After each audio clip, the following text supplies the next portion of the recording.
Sometimes And they've forgotten. Elizabeth's spelling, if you remember. Oh, of what spelling of? Elizabeth. Elizabeth. Oh, she's Elizabeth Entrusted. Oh, Elizabeth. She used a different spelling, so that's why I was asking.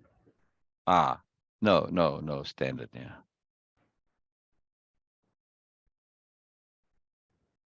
All right, we are live. We are live. We are live. Wow, brilliant.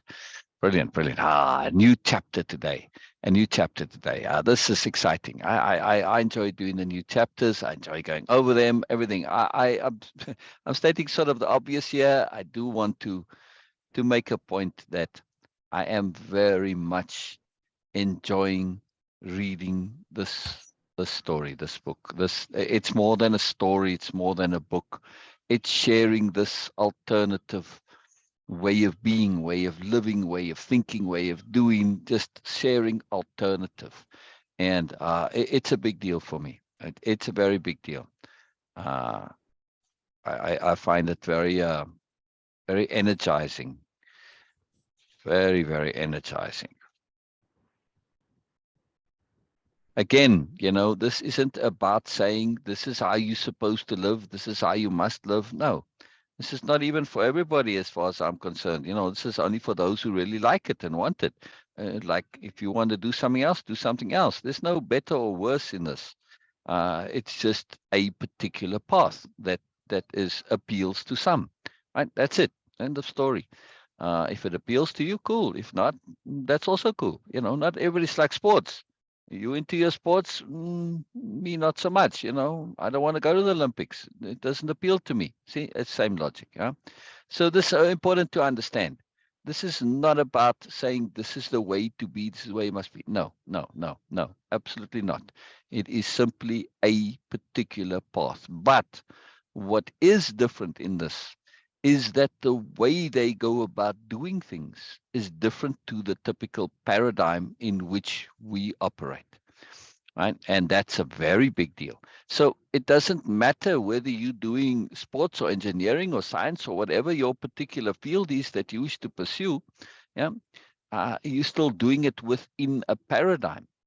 But when you unhook from that paradigm and you start utilizing a different new paradigm in what you are doing, now, doesn't matter what you do. Again, it's done very differently. Yes.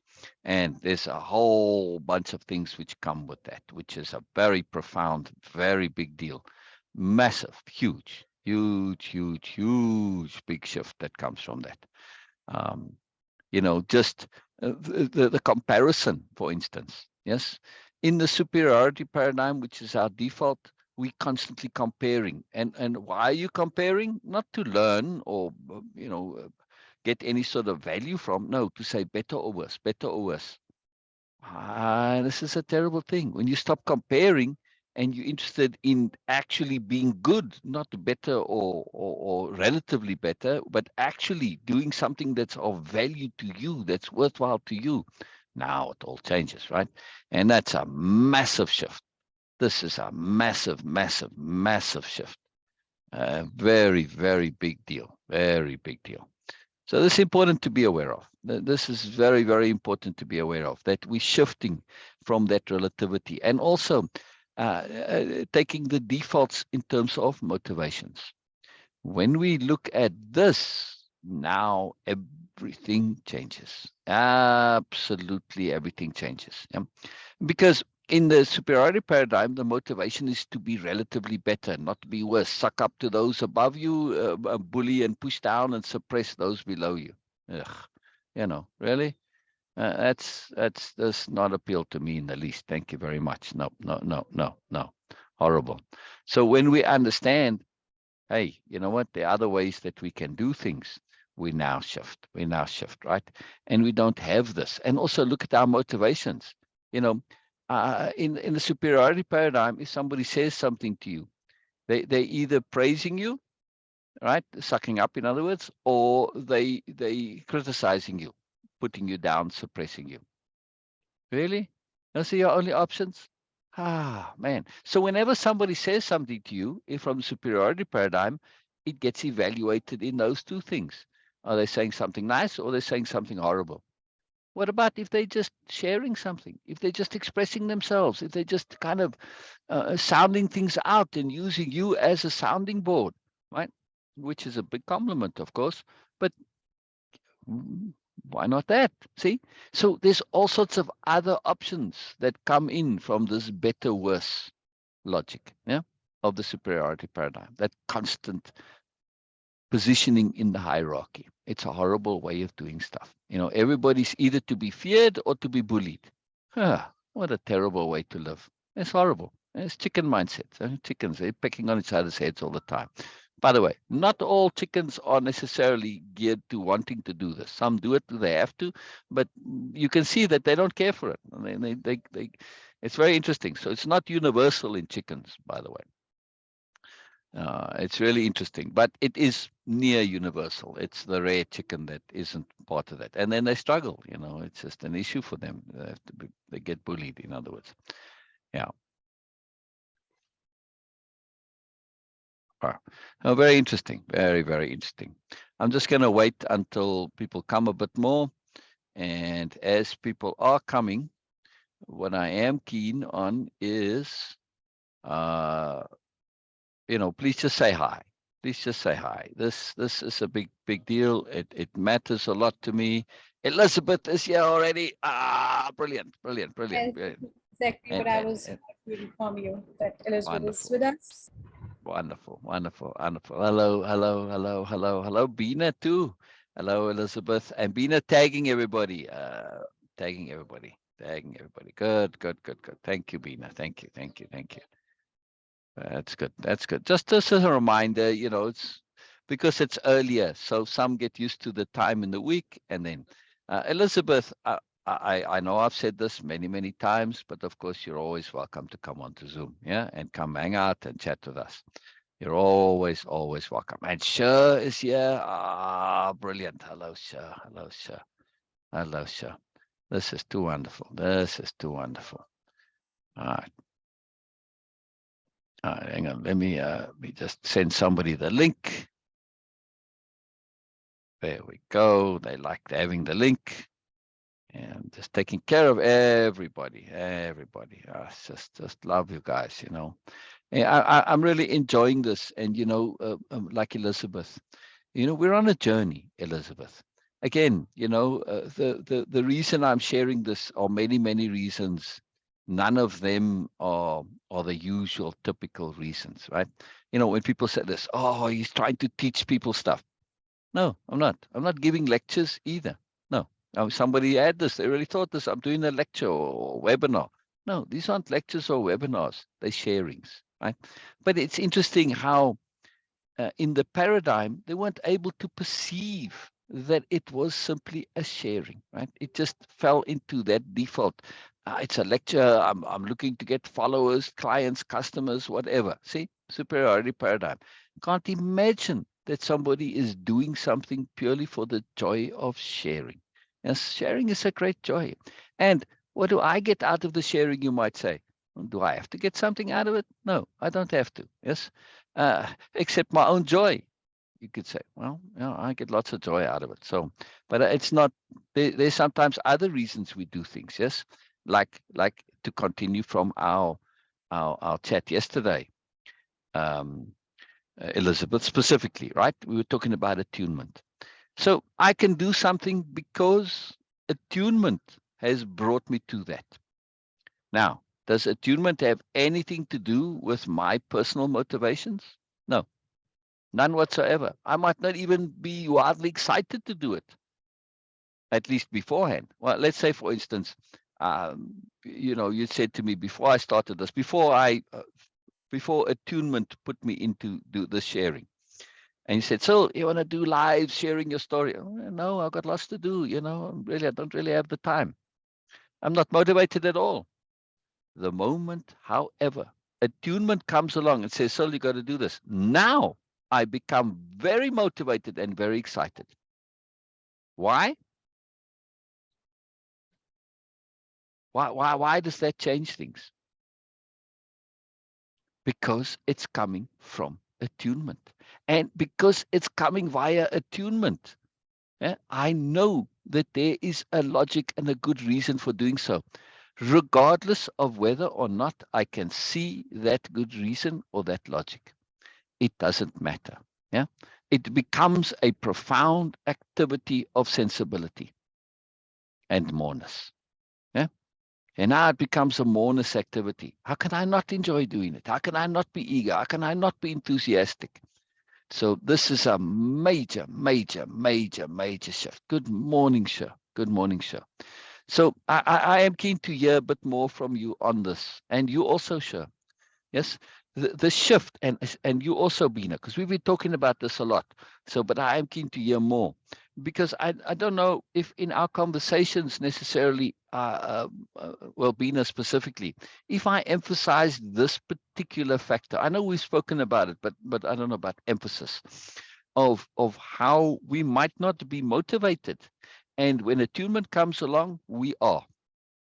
I'm still doing this for no personal reason, right? So I don't have any personal agenda in doing what I'm doing. Well, in this case, doing these particular lives, right? Because it came from attunement.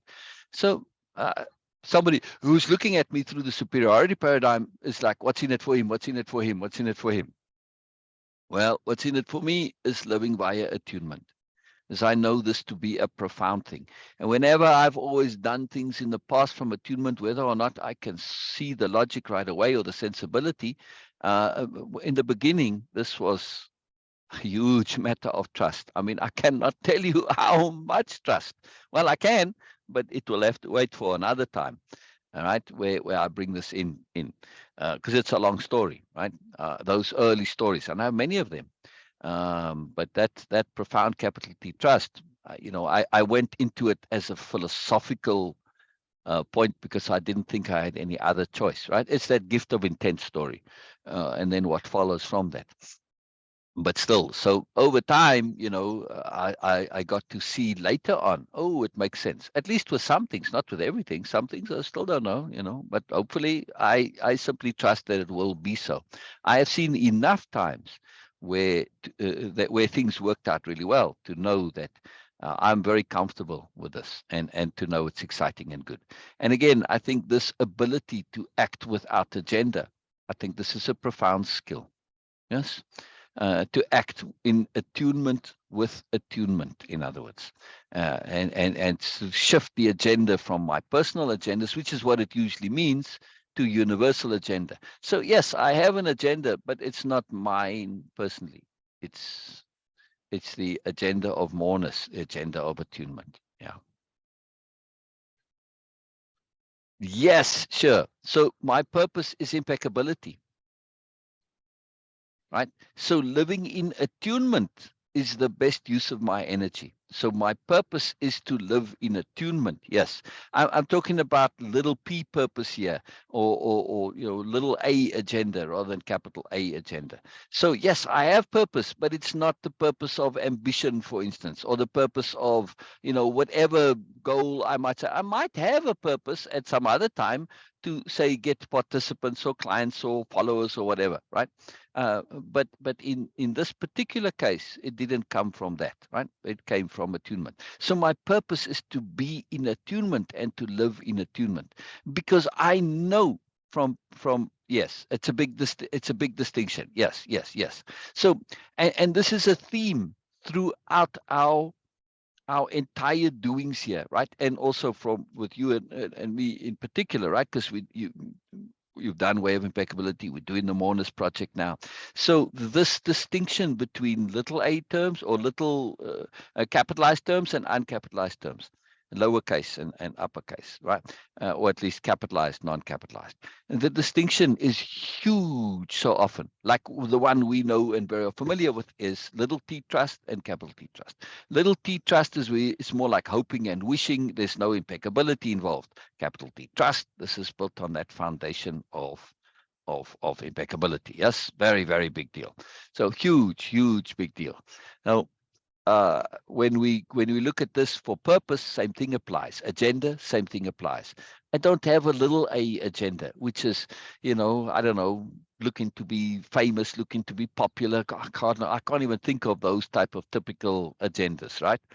But all right, well, and to get followers, likes, whatever. Those aren't necessarily a negative agenda. Those can have a very legitimate reason, an impeccable reason for it sometimes. Well, getting business, you need to do business, right?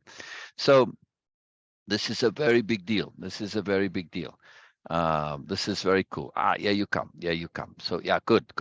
I want to chat more about this because agenda and motivation, particularly agenda, this comes up. This comes up big time. 1 second.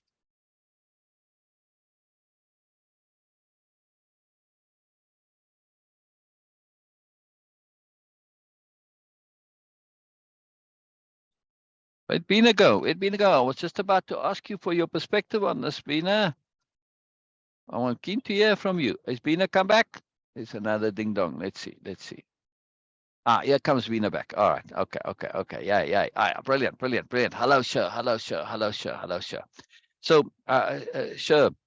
Hang in there for me because I want to hear from Bina and then share. Because I'm assuming you come on because of what I said. There's something that you want to bring up, yeah. But I'm keen to hear from Bina. Very keen. Bina, anything on what I was saying about the gender and capital A agenda, little a agenda, capital P purpose, little p purpose, and capital M motivation and little m. But particularly when it comes to agenda and purpose. Well, and also motivations. Those are going to come up in the story. That's why I want to hear from you guys. Sher's still connecting. Go ahead, Bina. Let's hear. Oh, you're connected. Hello, Okay. Sher. Hello. Okay. Hello, Shah, and hello, Sil, Hi. and hello, everyone. So welcome. Yes. Good morning, This everybody. Good morning, everybody. Yes. this is something very interesting and also a bit crucial to talk about because this is the clarity we all need in our life. But Yes. mostly, One second. I just want to say good morning, Lisa. See, right as we said good morning, bing, Lisa came on. Perfect timing, Lisa. Perfect timing. Brilliant. Good Good. morning, Lisa. Too good. I'm so pleased to hear. I'm very pleased to hear. This makes me very happy. Sorry. So start again, please, Lisa. And sure, please hold your points. I feel it. I feel you've got lots of points there. So I'm storing them up there. I can feel it. So let's hang on to them, please. Note them down, maybe. All right, we're listening. Go ahead, Bina. Go ahead. Okay, so what I was saying about this clarity, the crucial and the really strong need of this clarity to have about personal agenda and the motivation and the purpose, because the people with good intent suffers a lot because they don't have that, including myself. I was not there before that clarity of this agenda thing.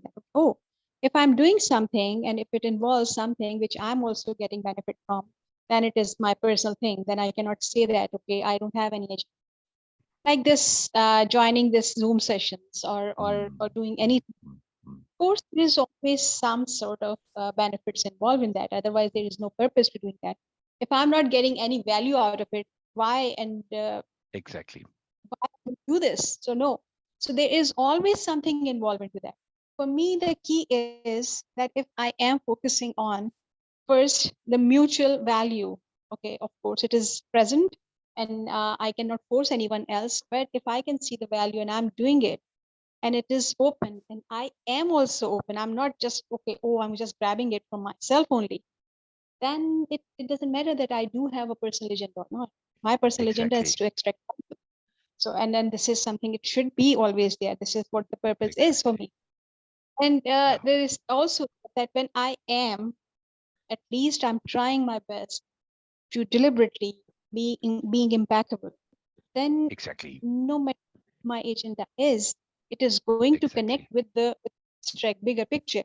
So then it is be harmful for anyone. I'm not going to force it. I'm not going to just, to shine myself. Maybe sometimes it is appropriate to do that. You need to shine. You need to show your moreness. It is necessary because not because that, okay, you do good, because it is appropriate in that context, in that situation. You need that, like, Exactly. It's not Exactly. everyone is comfortable to Exactly. initiate something. And if you have that Exactly. moreness, self trust, you are actually obliged to. I'm using this word to actually Yeah. step forward Yeah. and do Yeah. initiative. Yeah. This is something that's a Yeah. requirement, not because of that. Okay, I'm going to just be in limelight and oh, all the glory and all that. No, but because it is the requirement of that situation. It is appropriate. That's it. So for me, the personal agendas are always there in everything. Otherwise, I will not be honest that okay, oh, I'm not Yes. getting any value, but everyone else to be there for what? Yes. If I ask that thing, if I don't see any value, and if I'm saying, oh, you must do this, oh, please come and join, what's the point? It's Yes. fake. My Yes. personal agenda is always there because I'm getting value. It's a Exactly. selfish thing, like it's a Exactly. selfish love Exactly. because Exactly. Bina, look at Lisa's comment. I think Lisa's okay, comment, which sort of asks a question, is very much tied to what you just said. And man, I'm just keen to hear from Shirya, but real quick respond to Lisa maybe. so please Eh, please eh, read that comment for me oh, because you're my not laptop seeing. is Okay. Oh, I see. comment. Oh, I see. Okay. Okay. First, I want to say, Ramsey. Hello. Yes. Normally I shout Ramsey, but I wanted to say it a little different today. So Ramsey, hello Ramsey. Sounds like a start of some adventure. It's too cool, too cool. I just love it. All right, very cool that you're here, Ramsey. And also, I haven't seen Norma yet, but I'm assuming Norma's here. Hope so, hope so. Hello, Norma. If you're here, I hope you're here. Hope you're here. Always love it when you come, Norma. Sure, sure. Well, Lisa, just hang in there, hang in there, hang in there. I'm bursting to hear from Sure. Go ahead, Sure. Fine. No, I didn't. I didn't have anything yet. Oh, oh, I oh, was oh, having oh. no. I'm having issues with my mic. Sorry. So Oh, I that's see. why I it see. kept Gotcha. flashing. Gotcha. All right. So on this issue, so Lisa says, doesn't any capital A agenda first start with little a agenda? AKA a personal desire or purpose.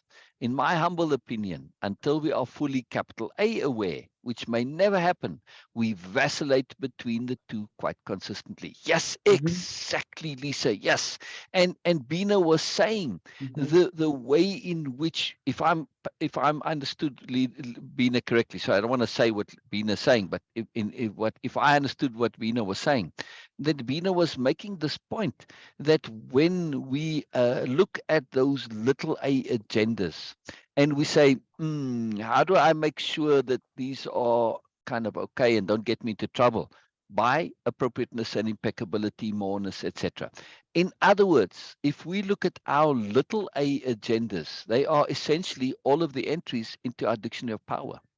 Yes? Hmm. Aren't those our little a agendas? Appropriateness, impeccability, best use of energy, mood management, trusting without trusting, capital T, etc., etc. I mean, it's a long list. I And know, then, right? And then those become also like in this case, right? You said until we are fully aware, which might not happen. Our personal agenda is to be more aware. That also is a capital A agenda of the universe. And this is not just a speculation, right? This anybody can go and test. You can take it as a speculation, and I hope you do treat it as a hypothesis. Go out and see, and just say, hey, you know what? Everything that happens is there for the purpose of enhancing and raising and developing my awareness. Oh, well, I don't know about that. Let me go and test this. Test it, check it, hmm. evaluate everything in that context, and suddenly you see it so. So now we start to have the merging with the capital A agenda, which is awareness in the overall and the rest, right? And all fits into place. All fits into place. I Very do want to powerful. bring something up. Yeah. Please, please, please. When you're talking about this, the thought had crossed my mind. It's like, oh, what about self-checking? Isn't that self-doubt? No, no, no, and no. Because I used to think that it was self-doubt. When I would do some self-checking, it's like, oh, Sherry, you're still doubting yourself. No, I really had to look at it differently because there's a purpose for checking whether or not something is a capital A agenda or small. For all of those, it it takes, for me anyways, a lot of mindfulness, a lot of deliberately thinking, a lot of deliberate digging and Exactly. examining before I act. But there is a definite distinctive difference between self-checking and E- exactly. self-doubt. Yes, huge difference. To self-check is to be impeccable. Yes, To that's best use self-doubt of is energy. not. Right. Y- You might say, but what's the difference? Yes, all right. Now again, we come into usage of language. To self-doubt, little d is to pull ourselves down and say, I'm no good, I'm Mhm. horrible. To self-capital D doubt is to say, wait a minute, have I done everything that I can do? Have I been impeccable? Am I being appropriate? See, that's a very Right. different mechanism. So it's the same thing, but I want to really, really, really emphasize this particular point, that we may use the same word, but how we use it, it means a entirely different thing, right? So we could say self-doubt is a positive, self-doubt is a negative, but that's why I make the distinction, because it's not always to know this. So capital D doubt and little d doubt are two totally different things. The one is impeccability, the other one is self-negation, self-criticizing, pulling yourself down, devaluing yourself, and poor emphasis. It's a whole lot of things that are Mhm. a poor use of energy, unimpeccable, in other words, right? Whereas the Yes. other one is being impeccable. So that's why impeccability is always the glue that ties everything together. It is so magical. It is so magical. All right. So on this point of agenda specifically, because agenda and motivation, I might be motivated, but not necessarily have an agenda. So agenda is also is more closely related to purpose. But typically, when we say somebody has an agenda, it implies something that they don't necessarily want to be out there. Yes. Whereas a purpose, it has a bit of a connotation. It's not actually accurate, right? But that's just how we've come to use this word. So agenda has a bit of a negativity to it. Like when you've got an Hmm. agenda, you've got something a bit hidden, not so cool, not so ideal, that's in there with what you want to do, right? Whereas a purpose, well, at least hopefully, generally, like, people say have a life purpose. It implies a positive thing that's a good deal, right?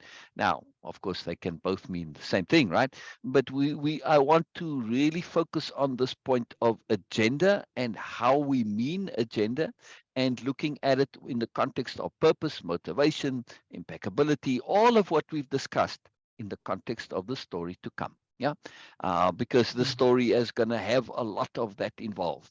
So this is really cool. This is very cool. So I'm pleased to hear Norma. I just want to say hello, Norma. It's all good. An hour ahead, behind, doesn't matter. Elizabeth says, I am very grateful you share in this way. Capital S share. Oh, it's truly a pleasure. I'm grateful you here, Elizabeth. I, Hmm. I go so fast sometimes. There's so much going on. I don't always say how much I learn every single time. From the sharing alone, simply through the act of sharing, I learn just doing it. It's like, oh, I never thought of that before. Oh, that's a new way of doing it. It's phenomenal. And then, of course, with what you guys say, everybody sharing always leads to moreness. It is an incredible thing. She says, I'm very grateful you share, capital S share, in this way. We cannot know how much it transforms things by being added to the greater atmosphere to affect things. Exactly. Exactly. Superiority has infiltrated religion, government, career, family, everything. I personally need to believe it is possible to escape it. Yes. Yes. Now you make a beautiful, beautiful phrase there. Need to believe. Yeah. Sometimes we have a need to believe. Yes. Yes. Yes. Sometimes we have to believe as well. Those are both very, very nuanced points. And we do need to believe. In this world we live in, we do need to believe there are alternatives.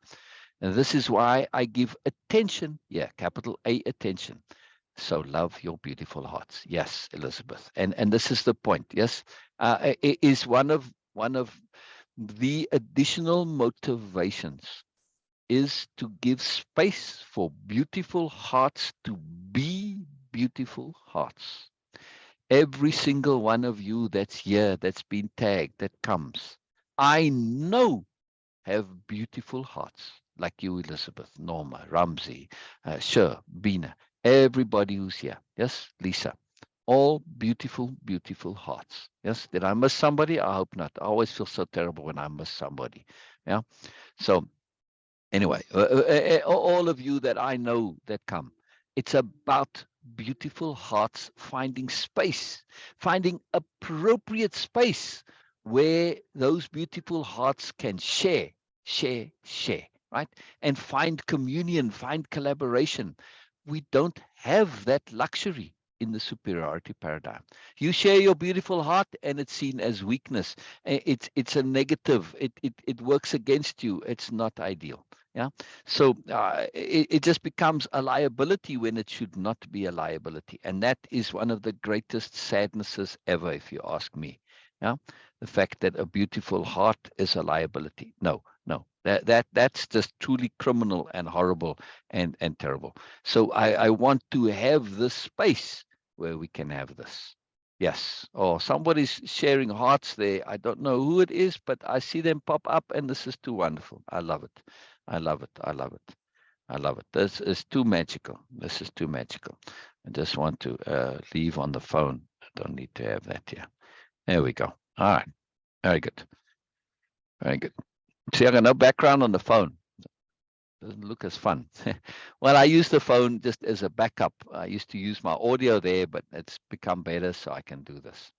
So this is a big deal. This is a very big deal in terms of this hearts and the beautiful heartness. So wonderful point, Elizabeth. And you know, one thing that has come, Elizabeth, over time, just want to comment, right?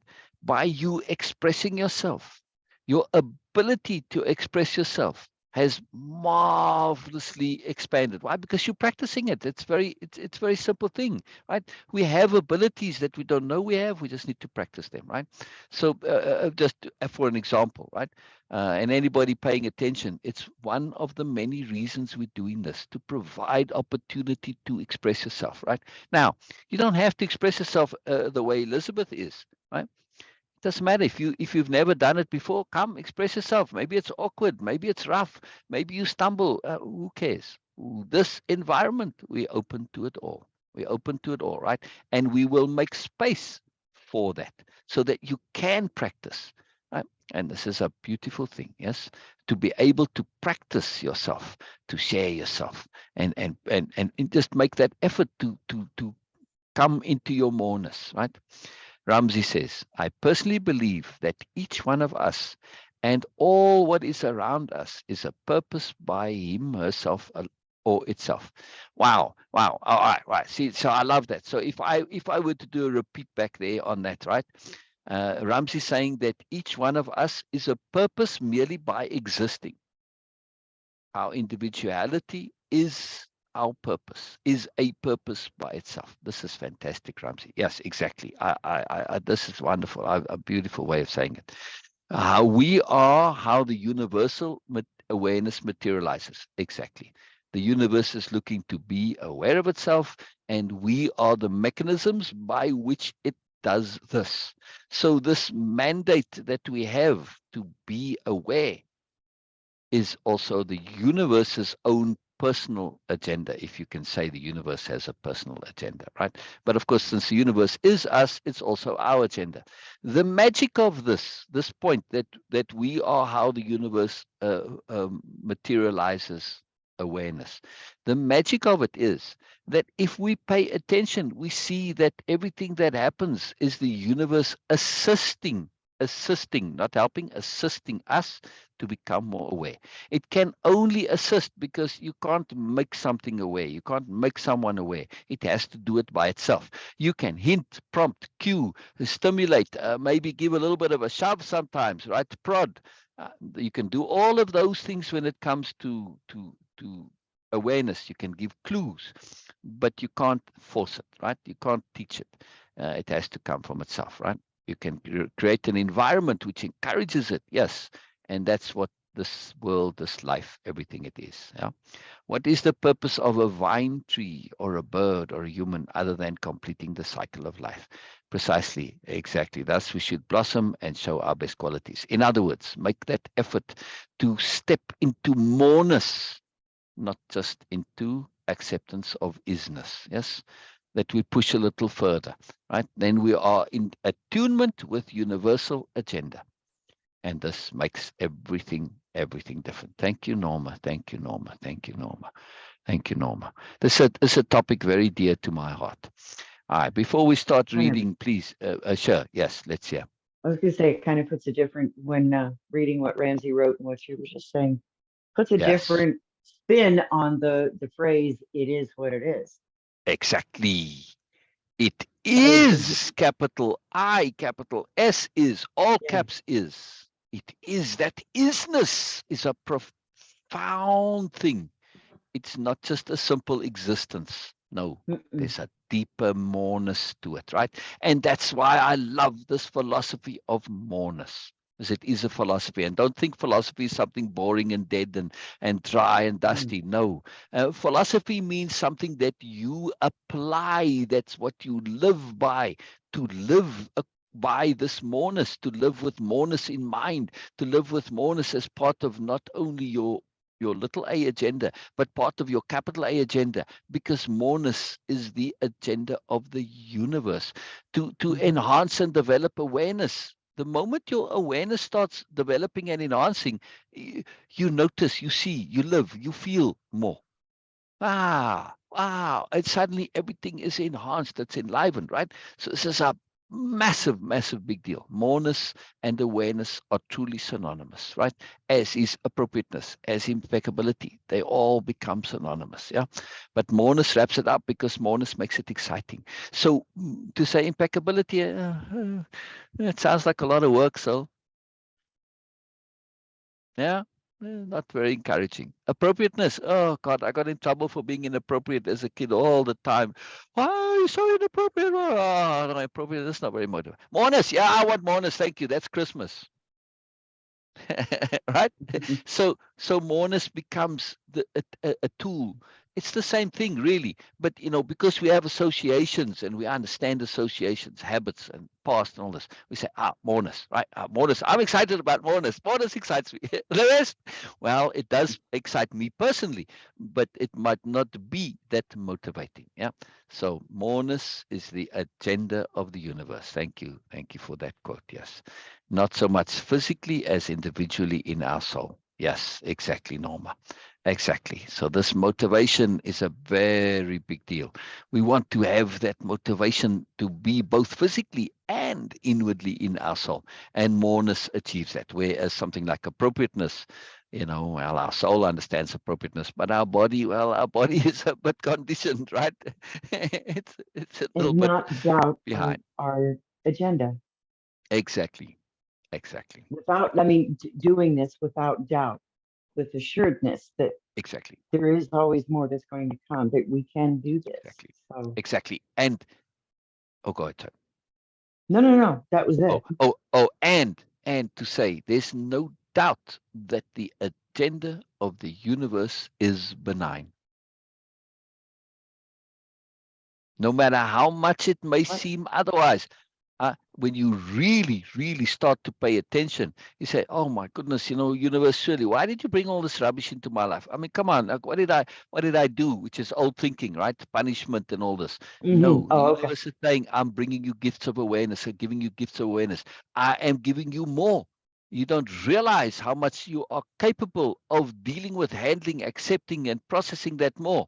That's where little d self-doubt is so terrible.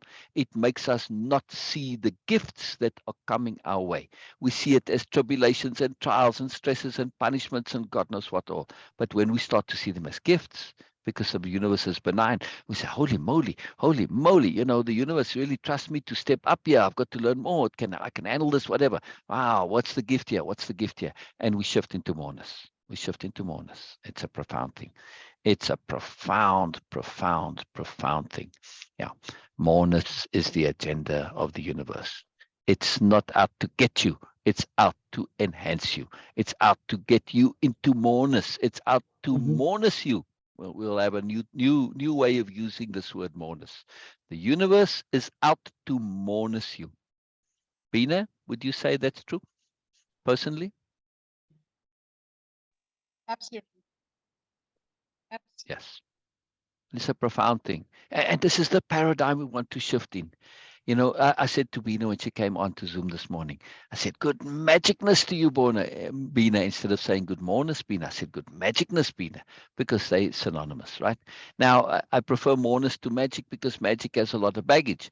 But really, when we understand the moreness from the universe's point of view, we don't yet understand how exactly it all works. So it's magical to us, which is typically what magic is. It's just something that works, that gives a profound effect that we don't yet understand. Yet, this is the magic of moreness. Yes. So in this case, magic is not abracadabra and spells. This is the magic of moreness, right? So magicness, moreness, same thing. Yeah. Very, very profound.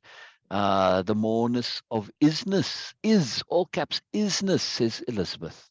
To be or not to be. Actively balancing effort and acceptance. Listen what Elizabeth just said there. Actively balancing effort and acceptance. Hold that in mind, Elizabeth. This is the new nobility. It's exactly what they do. This is it. We are part of the universe. We are the universe, not separate, says Norma. Yes, exactly. Exactly. We are all the universe. Yes. We are just these aspects of the universe seeking to see the whole, right? So this is a magical thing. So yes, very beautifully expressed there. Beautiful, beautiful. All of that. Wonderful. Wonderful. All right. All right. I love this. I love this. It's such a wonderful discussion. I'm almost not keen to start reading. Any thoughts before I start, Bina? Sure. So wonderful. So wonderful. It's just profoundness is a big deal to me. I think I have a post somewhere about how profoundness is profound. And when we start paying attention, we start to live in this profound world, this profound universe. And it is a most incredible thing, right? We start to see profoundness everywhere. And it is awesome. Yes, it is unbelievably awesome to see profoundness everywhere. It is a big deal. It is something else entirely. Not to be is a result of to be, and vice versa. Not to be is to be in another form. Yeah, and that's a very cool statement from Ramsey. Look at the nuanced, subtle implications there. It's a very sophisticated thing. It's this we tend to assume to be or not to be are opposites. In other words, to not be is non-existence. But Ramsey says, no, let's take this, let's get a bit more sophisticated on this. And let's take not to be as an alternative existence. Fantastic, Ramsey. Absolutely fantastically, gorgeously wonderful. Yeah? You guys like that? I do. I think this is too magically profound. I think this is very cool. Very cool. So when we start to see not to be, not as negation of being non-existence, but as alternative existence, that's it. Or to not be, to me, means to not truly live, to not live in moreness, to live in lessness, to be disconnected, to not be impeccable, etc. Right? That's to me what not being is. I don't know if non-existence is true. Non-existence is actually possible. It may or may not be. I don't know. But nonetheless, I don't really want to find out either. Yeah. So, but still, when you think of not being as waste, as disconnectedness, changes everything. Yeah. Yeah. All right. Anything before I go, Bina? Sure. All right. Oh, All right. it's so beautiful what Ramsey said and what Cher and of course Lisa and Elizabeth. Yes. Yeah, and sure. Yes. So everyone Yes. sharing so Such a profound Yes. stuff. Yeah, it's good to just let it sink in and then continue with the story. Yes. I really Yes. don't anything. It's so profound for me. Thank you so much, everyone. Yes. Yes. Yes. Yes. Yes. Exactly. Exactly. You know, profoundness, profoundness, to be in a community that is sharing profoundness, compounding on profoundness. My mind starts to explode and my hair starts standing up. See? Little bit, but it's true. It's a magical thing. I can feel it. It's like it blows my mind really, and it's like it starts connecting us to that moreness, right? To have all of this, like you say, it takes time to absorb it in, but it does. It goes in. It goes in. Yes, it's moreness on top of moreness. It's too much. It's too much, but it's not really. Over time, you do this on a regular basis. It starts to filter, it starts to settle. Practice, practice, capital P practice, right? We get that familiarity, we get to understand it, we get to use it, we get the competency from practice. This is what we're doing here. Practicing, practicing, practicing, dealing with profoundness, practicing absorbing profoundness, practicing making profoundness our own, practicing being able to share our profoundness from a utilization point of view, from an application point of view, so that I'm not just saying it, I'm sharing it, I'm living it, I'm ising it. Yes, this is what we're doing here. This is what we're doing here. It's very, very, very profound. It's very, very profound. Much profoundness here. And that's the point. Yes, this is all about profoundness. Moreness, moreness, moreness, profoundness, same thing. Yes, same thing. Yeah. Yeah. Not necessarily, but in our understanding. The more you understand moreness, the more you understand moreness is profoundness. Not just profoundness, but sublime. In the old meaning of sacred, sacred. Yes, untouchable, fantastic, the most that you can think of, the highest superlative. This is sacred, right? It wasn't necessarily a religious connotation, but this is just that unbelievable moreness, right? So many things are included in moreness. You know, things like reverence, for instance, true word reverence, capital R reverence, not again religious, yeah. So all sorts of moreness comes into it. Superlatives. Why I love superlatives, right? I love superlatives. They're just too fantastic. All right, all right. I'm going to go slowly to start, but we've got the titles and the things to come across here, right? So I think, let me play the little video. There we go. See? Biella and the New Nobility, Chapter 3. Just like that, these have these little introductions, right? And again, you know, this massive waterfall is coming in this pool with the mist coming up, and Morna. See, these are all our contributions there. See, you see Norma, Elizabeth, Sher, Bina, Lisa. See, everybody, whoever's not here, right? We're all putting it together, and then you see it all. But what happens when it comes together? That moreness, right? Look, you get the mist coming. You're getting extra. It's not just a pool of water. You're also getting the mist, right? So it's just a physical representation of when there's collaboration, there's more that comes from the moreness coming together, right? Individual streams of moreness, and they're all together, and there's moreness, right? Sharing, collaboration. Right. Mastering the art of extrapolation is imperative. Wow. Very interesting. Very interesting quote to start with. As we discovered from the other chapters, these first quotes, they're an overview perspective of what's to come. Mastering the art of extrapolation is imperative. Wow. All right. So I'll start reading in a second. I just want to take it off this mode because that activates the audio, and then it does distract me slightly. So there we go. All right, now I can see everybody. Everybody can see me. We're all good to go. Oh, this is from perspectives of the new nobility, not insights, but the perspective. Makes you think. Anyway, so we're going to see how extrapolation comes into things. Plus, so we're not only paying attention to our earlier points of agenda and motivation, right, and purpose, but also to extrapolation, right? So these are our overview points that we're keeping in mind in order to look through that particular lens because it will enhance what we see. Yes. Wow. Interesting. Interesting. Biella was perplexed. Nothing she imagined had prepared her for this. Quite confounded.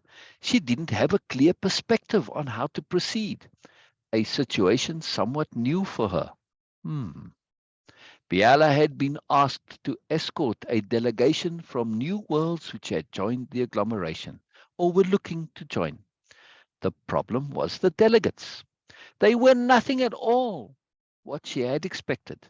One delegate in particular, Ursula, smart, intelligent, in complete command of herself, a natural leader, smooth, charming, affable, but also with a with an underlying intense caring desire to do and be good. Biella had liked her immediately. The other delegates hadn't yet joined them. Biella found herself alone with Ursula, discussing easily and in depth. The more they conversed, the more she was perplexed. Obviously, they had a connection, but Biella was having a problem reading Ursula, unable to establish where the boundaries were. With most individuals who weren't from the new nobility, it was fairly easy to determine what one could and could not talk about. Some would only care to converse about the most mundane of topics, refusing to stray into anything even remotely unconventional. Others liked controversial topics and loved discussing politics, for instance, but were completely averse to discussing religion. Usually, it typically came down to a split between the conventional topics and those which pushed the boundaries of beliefs. Very few, it seemed, were truly interested in topics requiring leaps of faith. They were usually written off as being frivolous or silly. Ursula, obviously open-minded and progressive, yet Biella couldn't be sure where the boundary was. She was worried about saying the wrong thing, possibly putting Ursula off. Something new to Biella. She had many wonderful friendships with individuals outside the new nobility. Some had definite boundaries, even though they were unspoken. She occasionally tested these to make sure, sometimes to tease, but mostly to check. Biella didn't want to assume her friends stayed in the same place. Most did not. With Ursula, she could not tell. She found herself being overly careful with what she was saying, not liking it one bit. Ursula was strong, an innate initiator, one of those individuals who were competent and sensible in everything they did. She had no problems in asking for help if she needed it or didn't know something. Biella had the sense there were sides to Ursula where she felt vulnerable, but was caught between wanting to discuss these and being annoyed with herself for needing or wanting to talk about it. Biella explored certain areas to open things up. She encountered the vaguest hint of resistance and didn't pursue. So nebulous. Biella wasn't sure at all. Could could be her imagination or a manifestation of her own fears and insecurities. She didn't want to offend or upset Ursula in any way. At the same time, she didn't want to pull any punches, wanting to be able to discuss anything with Ursula. She just didn't know the limits, unsure if Ursula truly enjoyed her company or her commitment to the interaction was merely a consequence of exquisite politeness and consideration, or somewhere in between. What to do? What to do? Ah, tasks and exercises. All right, we'll keep going with the story. I'm excited here, so we'll skip that. Understood from the briefing the name agglomeration had something to do with the new nobility, Ursula was saying. Yes, Biella replied. During the very first conference of worlds, many of the new nobility were present, although they were present on most of the worlds then, as they are now. Biella continued. They were the new nobility, completely different to the ancient nobility, which had long since ceased to be a factor. The conference had gone well. All the major points had been agreed upon. Yet all of a sudden, when it came to naming the new grouping of worlds, it all broke down. As different names were proposed, they were immediately vetoed by delegates out of hand. Each name vetoed was sensitive to on their particular world. Union, Alliance, Federation, Republic, Conference, Association, and many more were summarily vetoed. Biella paused momentarily to assess Ursula, who was intently focused on her. Is she interested in what I am saying, or me as well? Hmm. The new nobles were The new nobles present had seen a pattern developing. They saw a deadlock coming. As the different names were proposed and dismissed, they spread themselves unobtrusively throughout the assembly. Merely with subtle eye contact and body language, they were preparing, anticipating the moment of frustration, the deadlock, when no more proposals were available. Ursula asked, did they have a name of their own available? A slight raise of her eyebrow accompanied this. Their research surely must have had them prepared. That was the unusualness of the situation, Biella replied. Nothing in their research had prepared them for the out-of-hand vetoes. They had anticipated resistance and were ready for negotiations in order to agree, in the same manner as all the other agreements. The names which had been pre-selected had been vetoed already. One of the new nobles indicated for the others to be ready to follow his lead. Biella continued. The assembly had come to a slight pause. A few more names were thought up, proposed, vetoed, but the pace was slowing. He was waiting for it all to grind to a complete halt. With each of the recent proposals, the new noble amplified the frustration level with utterances of dissent. The other new nobles responded to his lead. They weren't precisely sure what he had in mind.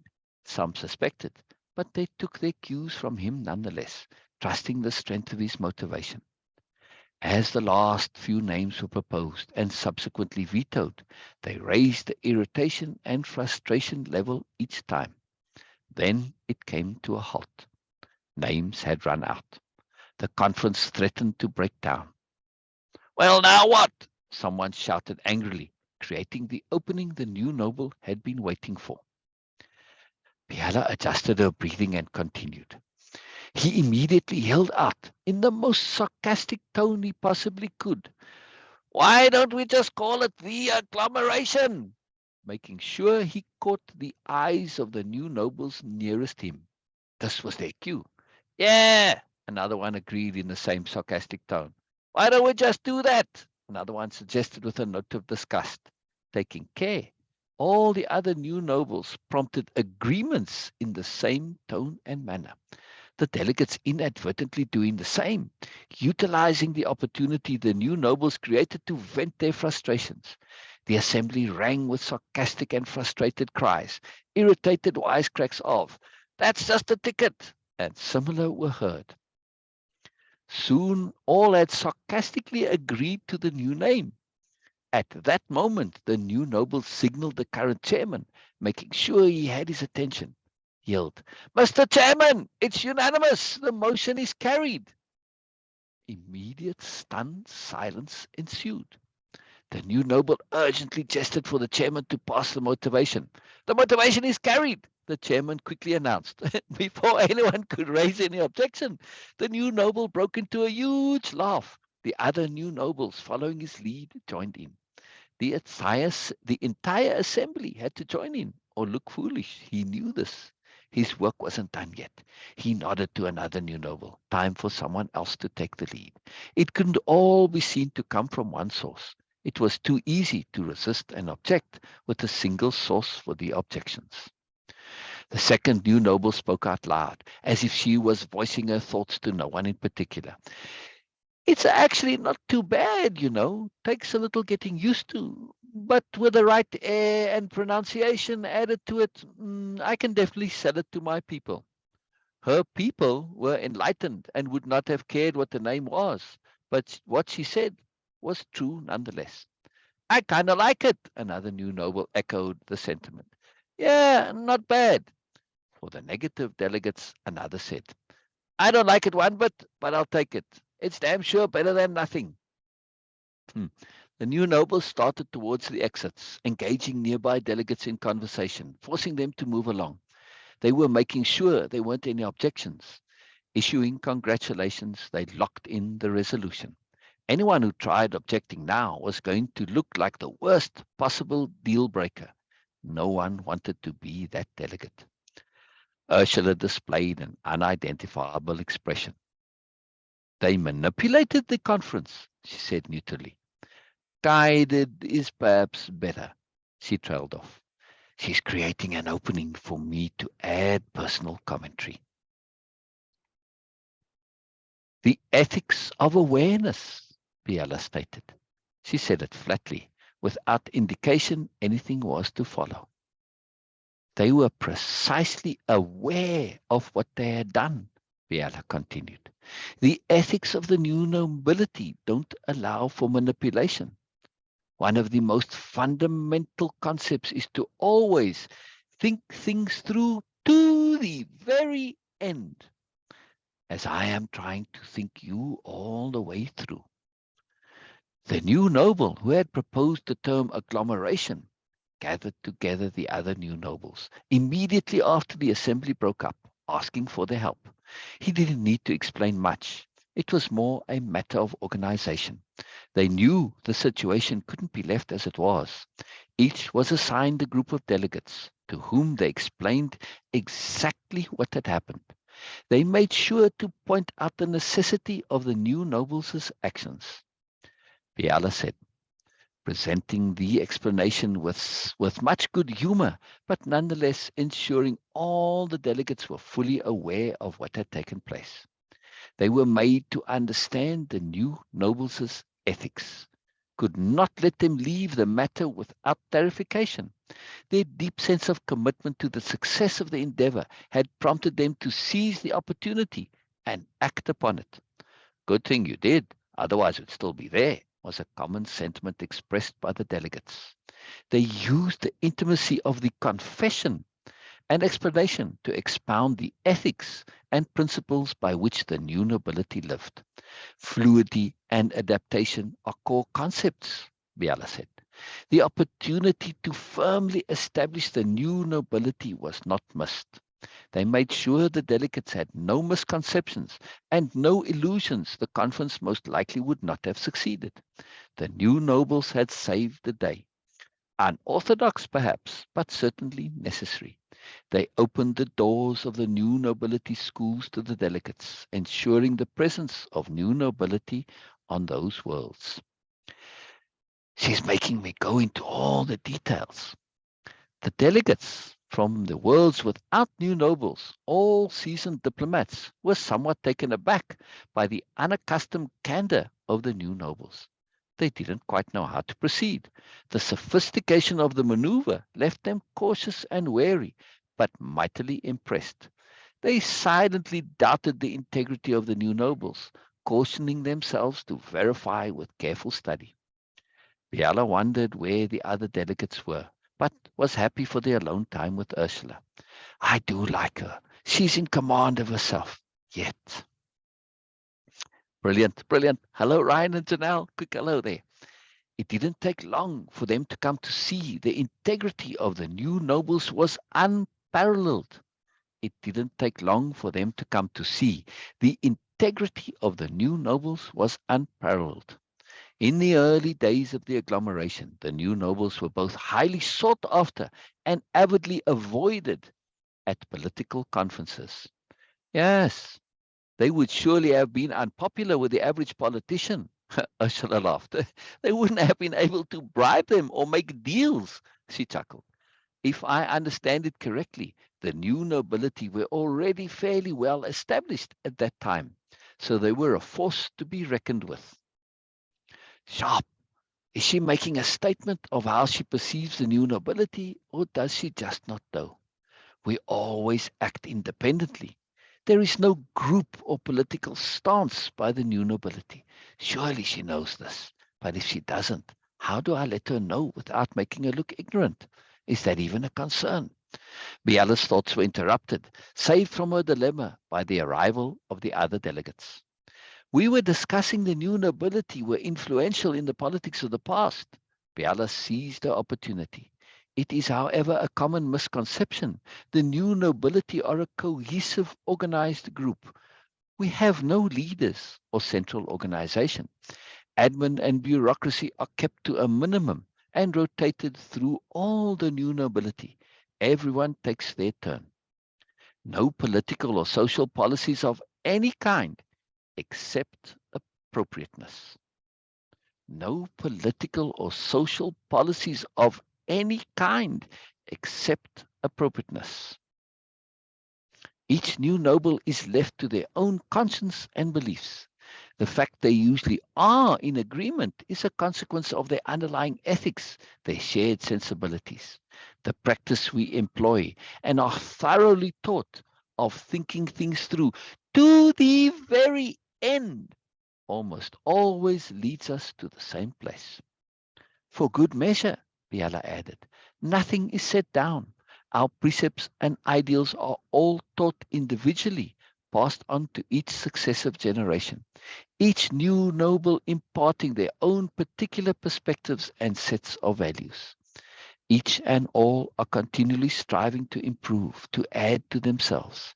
The system continues to grow and refine. We're encouraged from our very first day here and constantly reminded to seek out as many different options and perspectives of what constitutes the new nobility as possible. So there's no curriculum, no timetable, no qualification, nothing like that. One of the delegates ventured with astonishment. None, Biella said, not elaborating for emphasis. Did I overdo it for Ursula? Biella tried again to gauge Ursula. What do you make of it all so far, Ursula? Biella asked, deliberately adding in the so far to connect with Ursula specifically.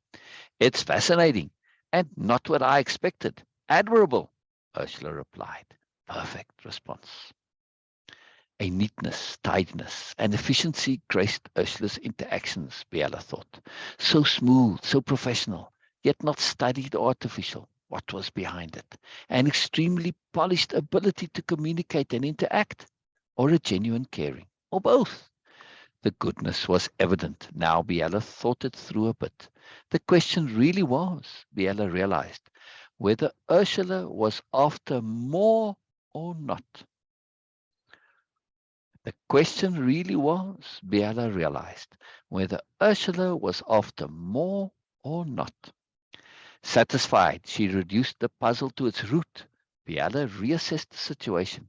At ease now, having identified the problem, a solution shouldn't be too hard to acquire.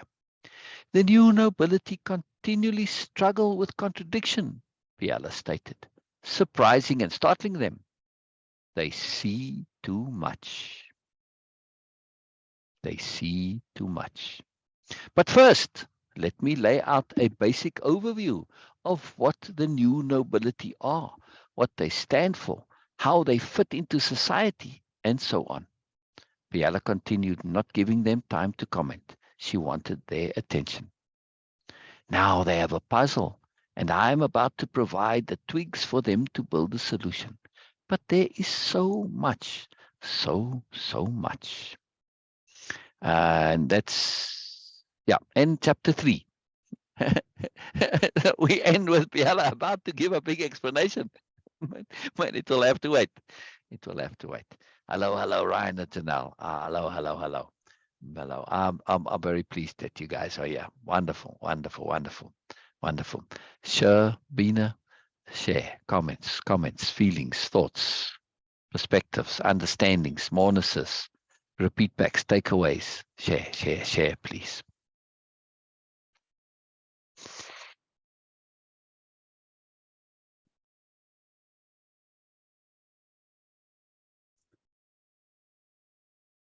I don't have one yet.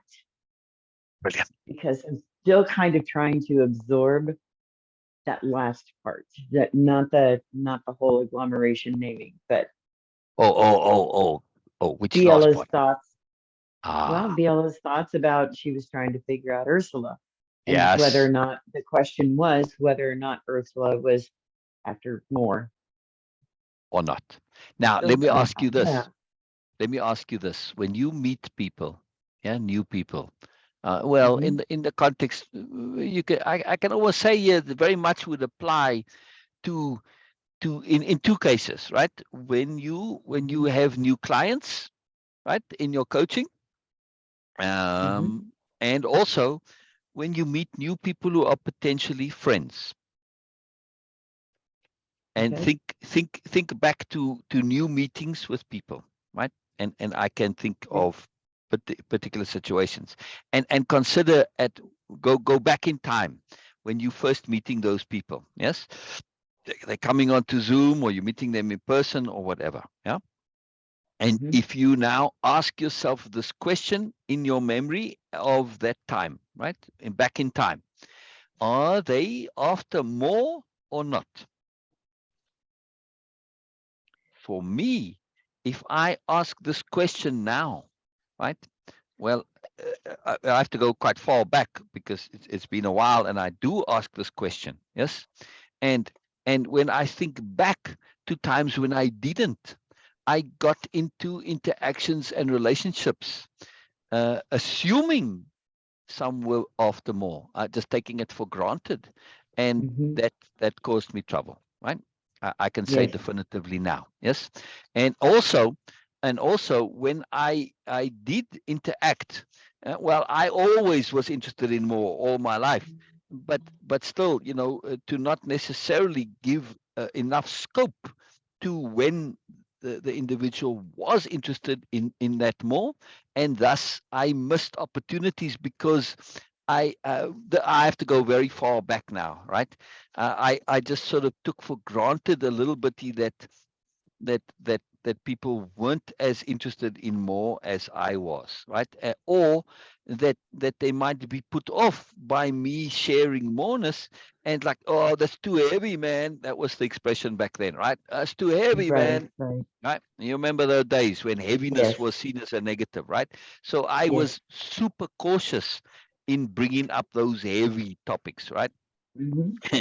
It was amazing, but I that caution was inappropriate. I will say now, in many cases, and I have learned how to bring moreness into discussion, into conversation, and open the doors to moreness, and it's a profound thing. It is a profound thing, and the responsiveness, if this is done appropriately and we get some practice in it, the responsiveness, I don't get any negative responses, right?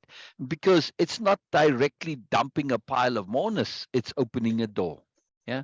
And when we open that door, and now you are cognizant and you're paying attention to the pacing of the other, let them come into it as they do, not at my pacing. Yes, I want to go full tilt into it, but hey, I'm letting it happen organically, appropriately, with sensitivity, with diplomacy, with understanding, right? And now we're starting a connection, right?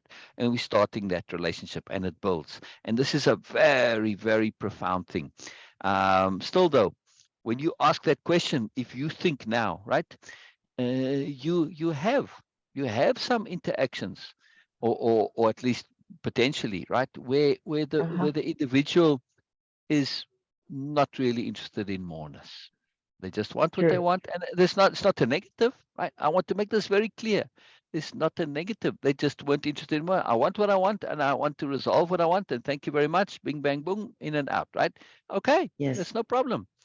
But when there is that interest in moreness, fine, we came and we wanted to deal, like in your case, you're dealing specifically with some clients who specifically with dealing with trauma, right, from the past, etc., etc. Hmm. But then once this is dealt with, they say, well, whoa, you've gotten into moreness conversations, and now it shifts into a moreness relationship, yes? And now there's Yes. that moreness, right? Now some relationships start off from they go with moreness, yes? Right, Bina? Hmm. I mean, we just jumped into this, just not just with both feet, with both arms, legs, bodies, heads, everything, right? We Yeah. just plunged into that vortex of moreness, right, Bina? Yes. From day go. So this was profound. It was profound, right? I mean, it can be a bit overwhelming, right, Bina? It was overwhelming in the beginning, no? It still can be. Yes, because of the understanding of more. Yes. Um, Generally, what I have experienced that normal interaction, people usually, not with me, I don't, not my person, but people do just like they spill all the good stuff. Okay.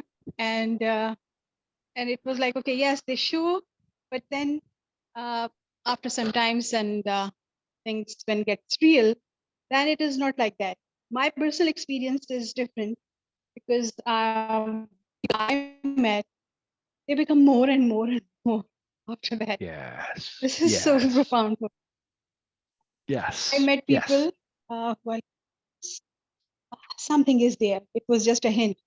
But Yes. when the real interaction starts, it was like, wow, wow. Right. So Right. yes, Right. my personal experience is that Right. Right. Right. it's more, yes. Right. So when we look at this, and from Lisa's point about little a agenda, capital A agenda, right? When I meet people and I ask this question, do they really want more? Again, it is not a criticism or a negative. This is not an obligation to want it, right? But when you have a passion for moreness, that's a whole different thing, right? Because I have this passion and my passion for it. If this is not your passion, my passion, it's like it can be a bit overwhelming, right? It's like, yes, enough. So come on, chill, man. Really, like ease up here, right? So this is a big deal. So I have to really pay attention to this because this passion is a lifelong passion. It is what I am. There isn't anything else to me really except this passion for this, right? So I have to be cautious with this and really ask that question and pay attention, and also to kind of ease into it. I'm always greedy for more. I can be a little bit push a bit too much sometimes, right? And not let the pacing come. But Yeah. still, it's a profound question for interaction, and everyone here. I feel has a deeper desire for moreness. Yes, everyone who comes has this, right? I feel. Again, I would love people who don't necessarily have it to come and hear and what it's about, because when you start to hear, oh, well, I never realized that's, oh, and then they might become interested, right? So again, that's just me wanting to share moreness. Again, do what you do. Everything is appropriate. Effort reward is a There's thing purely I'm gonna add. individual choice. So start again, Bina. It broke up because we were saying together. Go ahead. Okay. I was just saying that, okay, I just want to add something here because when it comes to share moreness, because moreness itself is not a defined thing. Like, okay, yes, from now, from here to 2 kilometers ahead, this is moreness.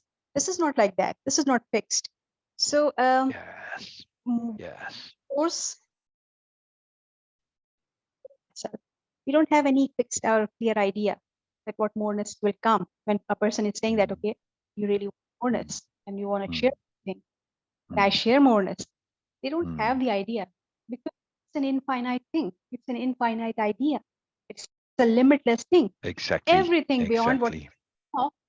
yes, it goes beyond universe also. So this is Yes. something so it is. I personally feel that okay, when people get overwhelmed, because in that moment they might not have the idea what will come. Exactly. Exactly. Because the word is simple. Exactly. Okay, Yeah. so be just an inch where I am standing right now, just an inch ahead is moreness. But Mm. the limit from that inch to beyond the universe, it's all moreness, all Exactly. of moreness. And that becomes a bit of problem when people are, they don't have the idea about moreness. And when things become like really, really, really big, then the overwhelm is like, duh, okay, yes, it will happen. I Yeah. was, if for example, if I'm just sitting in my room and I'm just looking towards the sky through the skyline, and there's Mm. just a piece of the sky I can see. Okay, Mm. it's a more thing. I'm sitting here, I'm working on my table, and I can see the sky. But that sky is just like few feet of the piece from where I can see that. Yes. Yes. But when I go out, especially in the open area, and I can see that Mm. like driving on there, the sky is a different thing. They both Yeah. same thing. it's a different perspective. Yes. And Yes. so ourselves that willingness to go out and see and embrace the moreness, actual moreness, or you can say that more moreness. Yes. Yes. That Yes. I was home, I could see that piece of sky while I'm sitting on my table. But and then it's a moreness, right? When Yes. I'm going up, Yes. so it's a different deal. Yes. So it's Yes. obvious that some people, or maybe mostly people, will get over that. And when it comes to your thing, your moreness is not just dependent on the ideas. Like, okay, oh, you have such an amazing perspective, multiple, unlimited, parallel, or different kind of perspectives, which is good, of course. But you not only share that, but you also share a different kind of vocabulary. Mm, When it comes to mm. something, people will go and say, oh, yes, okay, it is good, it is profound, it is amazing. But you will not stop there. Yeah. You have Yeah. so many words to describe that. Yeah. You Thank you, will not, Veena. of course, you have multiple sentences, Mm, completely mm, mm. different sentences to describe the same thing. This is also your voice. Yeah. Again, the kind of energy. When it comes to Yeah. energy, your energy level is different. I'm not single outing you here, but because you were Yeah. saying that, okay, you use Yeah. yourself, so I'm Yeah. using it Yeah. as an example here. Oh, yeah. Yeah. That's fine. That's fine. Yeah. Energy levels is a huge thing to pay attention to. Exactly. It's Exactly. very important. Yeah. And there's And what something I struggle with. I underestimate the differences in energy levels, and so I can kind of tire people and wear them down just being energized. So inappropriate. because your intent is different. You have a clarity of intent, how you are going to leverage energy, how you are going to extract energy from where. So you extract that energy from what you are doing. But Yeah. for some other people, including myself, it is like this is where we are going to invest our energy. Exactly. Powerful. Powerful. Um. So Um. more moreness is a big thing, and of course it cannot be defined. Listen to that quote. I want to put that quote in my quote file. Moreness is a big thing. Be said. What a quote. Moreness is a big thing. As a quote, it's fantastic, right? It's coming up in my mind, it's bubbling up in my mind, Bina, Sher's point about Ursula, right? This puzzle of Ursula. So, Yes. Sher, when we look at this in context, right, these delegates, they from other worlds looking to join the agglomeration or maybe already joined, right? So some of these delegates are just pure politicians, right? They are there for the Mhm. political reason, and all the new nobility stuff is like, yeah, whatever, woo woo, whatever they might think, in their language, right?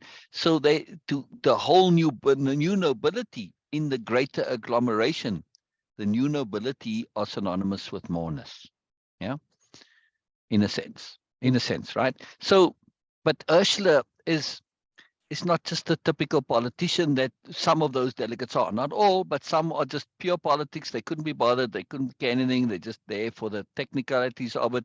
Yes, I've got to do my job. I'm here as a delegate, and that's it. Now, also, as we discover later, Ursula's not a typical delegate either, right? Some of them are like she's very senior on her planet, right? Actually, she ends up, Mhm. we discover soon enough, she's like the number 2 there, about to be the leader of the planet, right? But so they sent her off here, I guess, maybe to get out of the way or something. I don't know. But Mhm. anyway, so she is like really on that. She could be seen as the typical or not, and this is the conundrum for Biella. Struggling to get the word out there. So so this is this whether she really is there for more or not, and we're going to see Mhm. what happens. This is coming with Ursula. It's a profound thing. So keep this in mind. This conundrum with Ursula, it is there specifically to grab your mind, because we're going to make a Mhm. bit of a detour, but then we're going to come back to this, and it's all going to come Right. clear later on. And it's a very Yeah, no, I profound just thought thing. it was yeah, I thought it was an interesting question though in Yeah. there. Well, So and I'm thanks glad for you the picked up mind. on it. I'm glad you picked up on it, because we do need to hold this in mind. It's going to be this continuing mystery until Ursula explains. And when we get to the Ursula chapter, first we're going to get involved with Cornelius, and we're going to deal with the stuff with the agglomeration and the meeting and all that. So there's a lot coming. But yes, this question is a very profound question.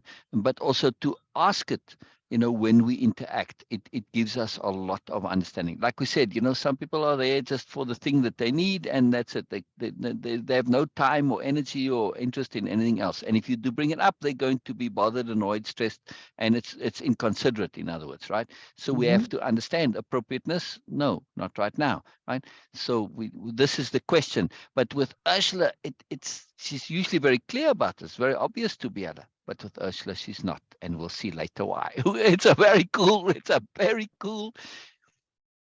When you get the click of it, it all falls into place, and it's like, holy moly, wow. There's lots of cool comments here. Neither of you can read the comments, right? You're both on the phone. It's tricky to see, yes?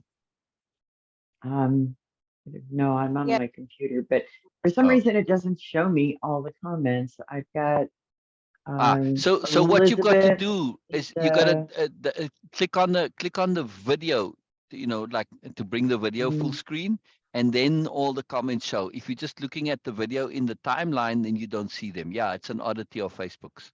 Well, unfortunately, no, it doesn't. It still cuts them off. On the right, when the comments are on the right hand side, not underneath. Yeah, they're on the right hand side, but it cuts them off. Oh, interesting. And you've got the live chat tab clicked on your computer? No. Oh, try that. That may bring them all in. All right. So Elizabeth says, Lisa's got a bunch of comments. I'm keen to get to all your comments here. Elizabeth says, I'm noticing the deliberate alignment of internal curiosities with choice of crafting, conversing with others. Yes, as a mastered skill. Exactly. I mean, this is Biella's mandate.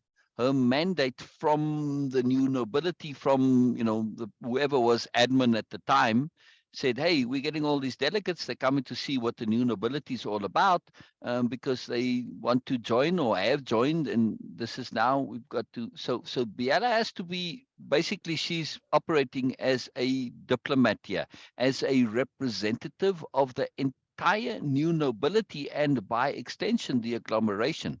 So she has to be really pay attention, right? Now, of course, she's not going to inhibit herself either.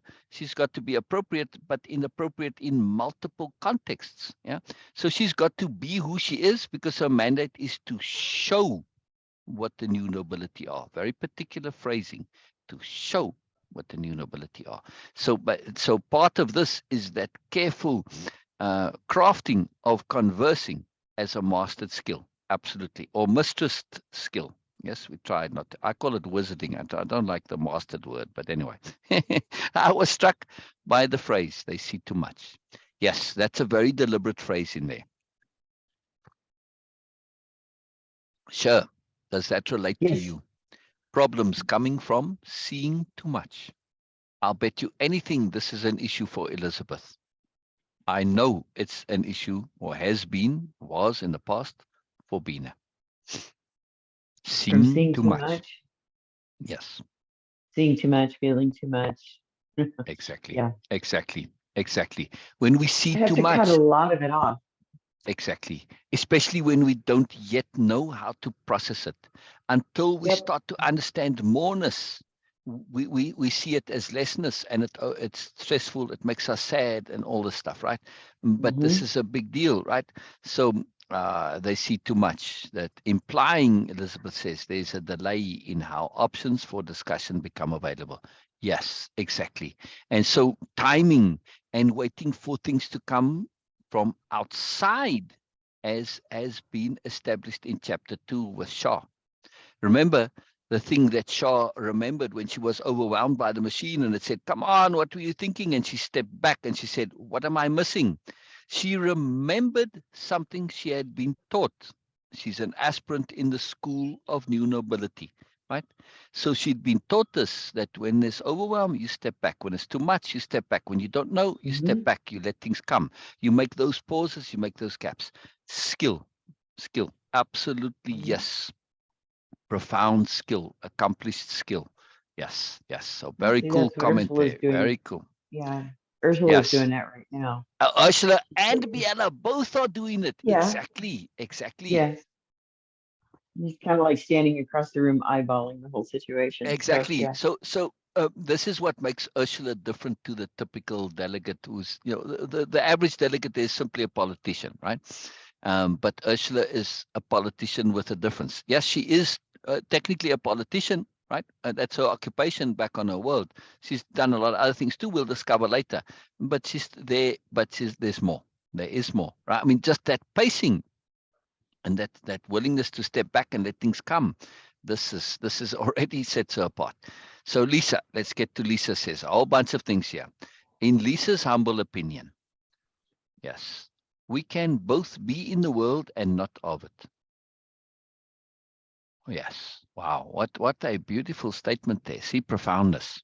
We can both be in the world and not of it. Obviously so, as the world around us cannot truly be escaped in inverted commas. But we can notice and support and look for those that resonate a desire to change that world, not from without, but from within. Yes, yes, Lisa, yes. This is for me something I have spent my entire life doing, looking for those who share this desire for moreness, who share this desire to live in a different world, to be, to be a different world. Uh, it starts with me, starts with internally, starts with the individual making a different world around themselves. I mean, we see this with Sher, we see this with Bina, we see this with Elizabeth. Elizabeth's communications, because she's sharing more, we can clearly see how Elizabeth has a world around her that she's created. That world doesn't always play nice with a superiority paradigm world, but this is something that we learn how to do this. It's a skill. It's a skill. And Mm-hmm. a new nobility, capital diplomacy, it's a profound skill. So Lisa goes on. She says, these people, those operating in the superiority paradigm, but seeing more, must be supported. Yes, this is exactly what this environment, these lives are about. To support you, Lisa, to support you, Elizabeth, to support you, Norma, you, Ramsey, all of you that are you, Janelle, you, Ryan. If I'm missing somebody, I include you too, right? To support you that are here. Lisa, you are exactly that person who is seeing more, who needs to be supported, who is involved, who wants to operate according to their inner moreness and those beautiful hearts and all of the things that the alternative paradigms promise. And it's saying, I'm not that, I'm not that, I'm not that. This doesn't work for me. And to support such individuals, absolutely. And I feel this is the actual world, really. Yes, I think maybe there are potentially some people who really want negativity. I don't know. But to me, everybody wants moreness. They just not always know how to go about it, right? And they may be very far removed from it and they may never get there. And that's a sad thing. But I refuse to give up on this idea. I feel if the paradigm shifts, all those people that are seeking moreness in the BMN ways, for instance, in the terrible, like dictators, that whole way, they take it to the extreme of negativity. I feel that will all implode and the seed won't be necessary and they'll just relax and say, oh, I don't need to do all this stuff. And then they will shift. I really feel it will have a cascading effect, and that hundredth monkey effect as well, or millionth monkey maybe. So a very profound thing. And then Elisa goes on to say that those people must be supported. Those seeing more must be supported, as otherwise the world truly does not make sense. Yes, absolutely. Absolutely, Lisa. This is the underlying point of the entire issue here. And the new nobility make every effort. It is what they're about, to make sense of the world and the universe and everything. They make sense of it. It does make sense to them. And this is what Biella is going to be explaining and sharing, how being a new noble, right? Her mandate is to show what it is to be a new noble. She's going to show them how the world makes sense to her. Yeah, it's a very profound thing.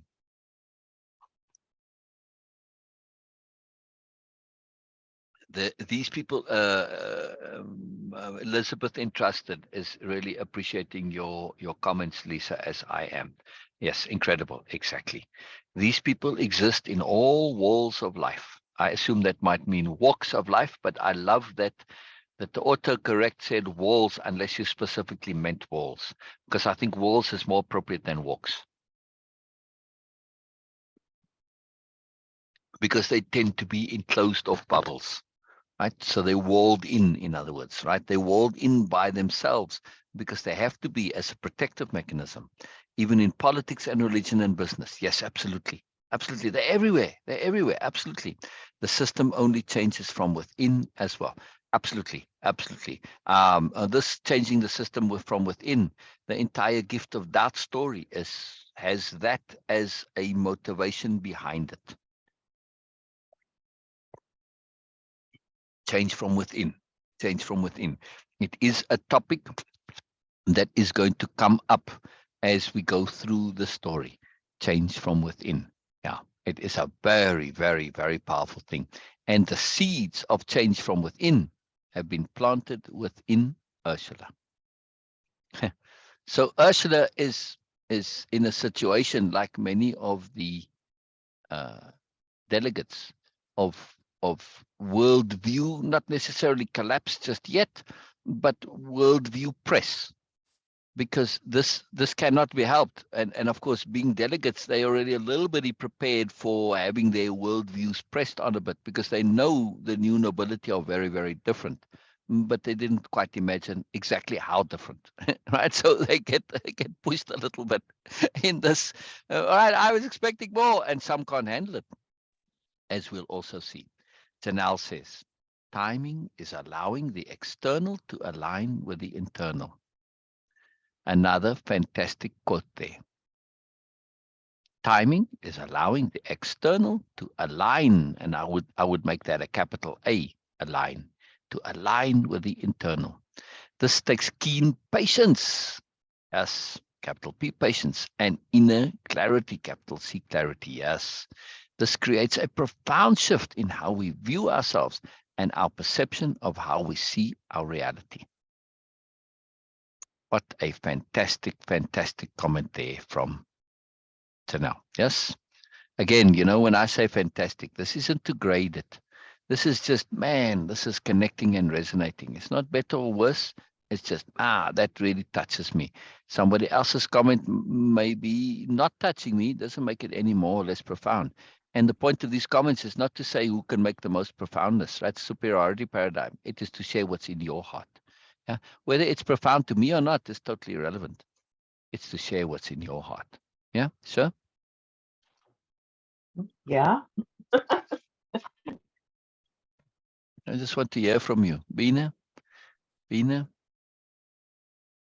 So, The only thing I could really add on that, or that I would want to add, would be, for me, talking about timing, more or less healing from within, changing from within. To me, what's important there is that it makes sense to me. First off, it's going to have to make sense to me. I forgot the second point, and I apologize. I'm really having a hard time it's all good today. That's all good. All good. All good. No, this is something that you had said, and I can't read it. It's like right there on the tip of my tongue. I don't know. It had to do with comparisons, but I feel like I. Oh, right. About sharing our comments, that our comments don't need to be profound. Our comments can include things like, oh, I forgot what I was saying. Yeah. It's okay. Yeah. It's okay. It's okay. You can make a mundane, boring comment if you want. It's still just as important. Bina? Yes, I'm just listening what Sher was saying. And then sometimes it is okay. Like, yes, when I was making comments, now you were not understanding what about the infrared, which is okay, perfectly Uh, okay. I So was it not is. understanding. Hang on. You dropped off right there. I was not understanding about Okay. the. My comment yesterday about the machine. Oh, I forgot all about it. Explain to me again which comment. Okay, so yesterday I said that okay, for me that machine is a projection of the universe, and then later on, like okay, when I said like, what is all about? What is going on there? Hmm. So Hmm. Hmm. sometimes it's Hmm. okay. Exactly. Thing, Exactly. Oh, and I remember we your got like comment a you made in completely chat different. yesterday. Yeah, it puzzled me at the time. Yes, exactly. And that's okay. Yes. You know, this is the magic of it. Because, well, you weren't on Zoom. So, you know, if we were, we'd say, I'll explain more, Bina, give you, and this is what we do. This is the magic of practicing repeat backs. Repeat backs is to say the same thing in a different way. Exactly. Now, you're doing somebody else's repeat back, but sometimes when somebody doesn't understand what we're saying, like I didn't understand what Bina was saying, so then she would have done a repeat back on herself. She'd say the same thing, but in a different way.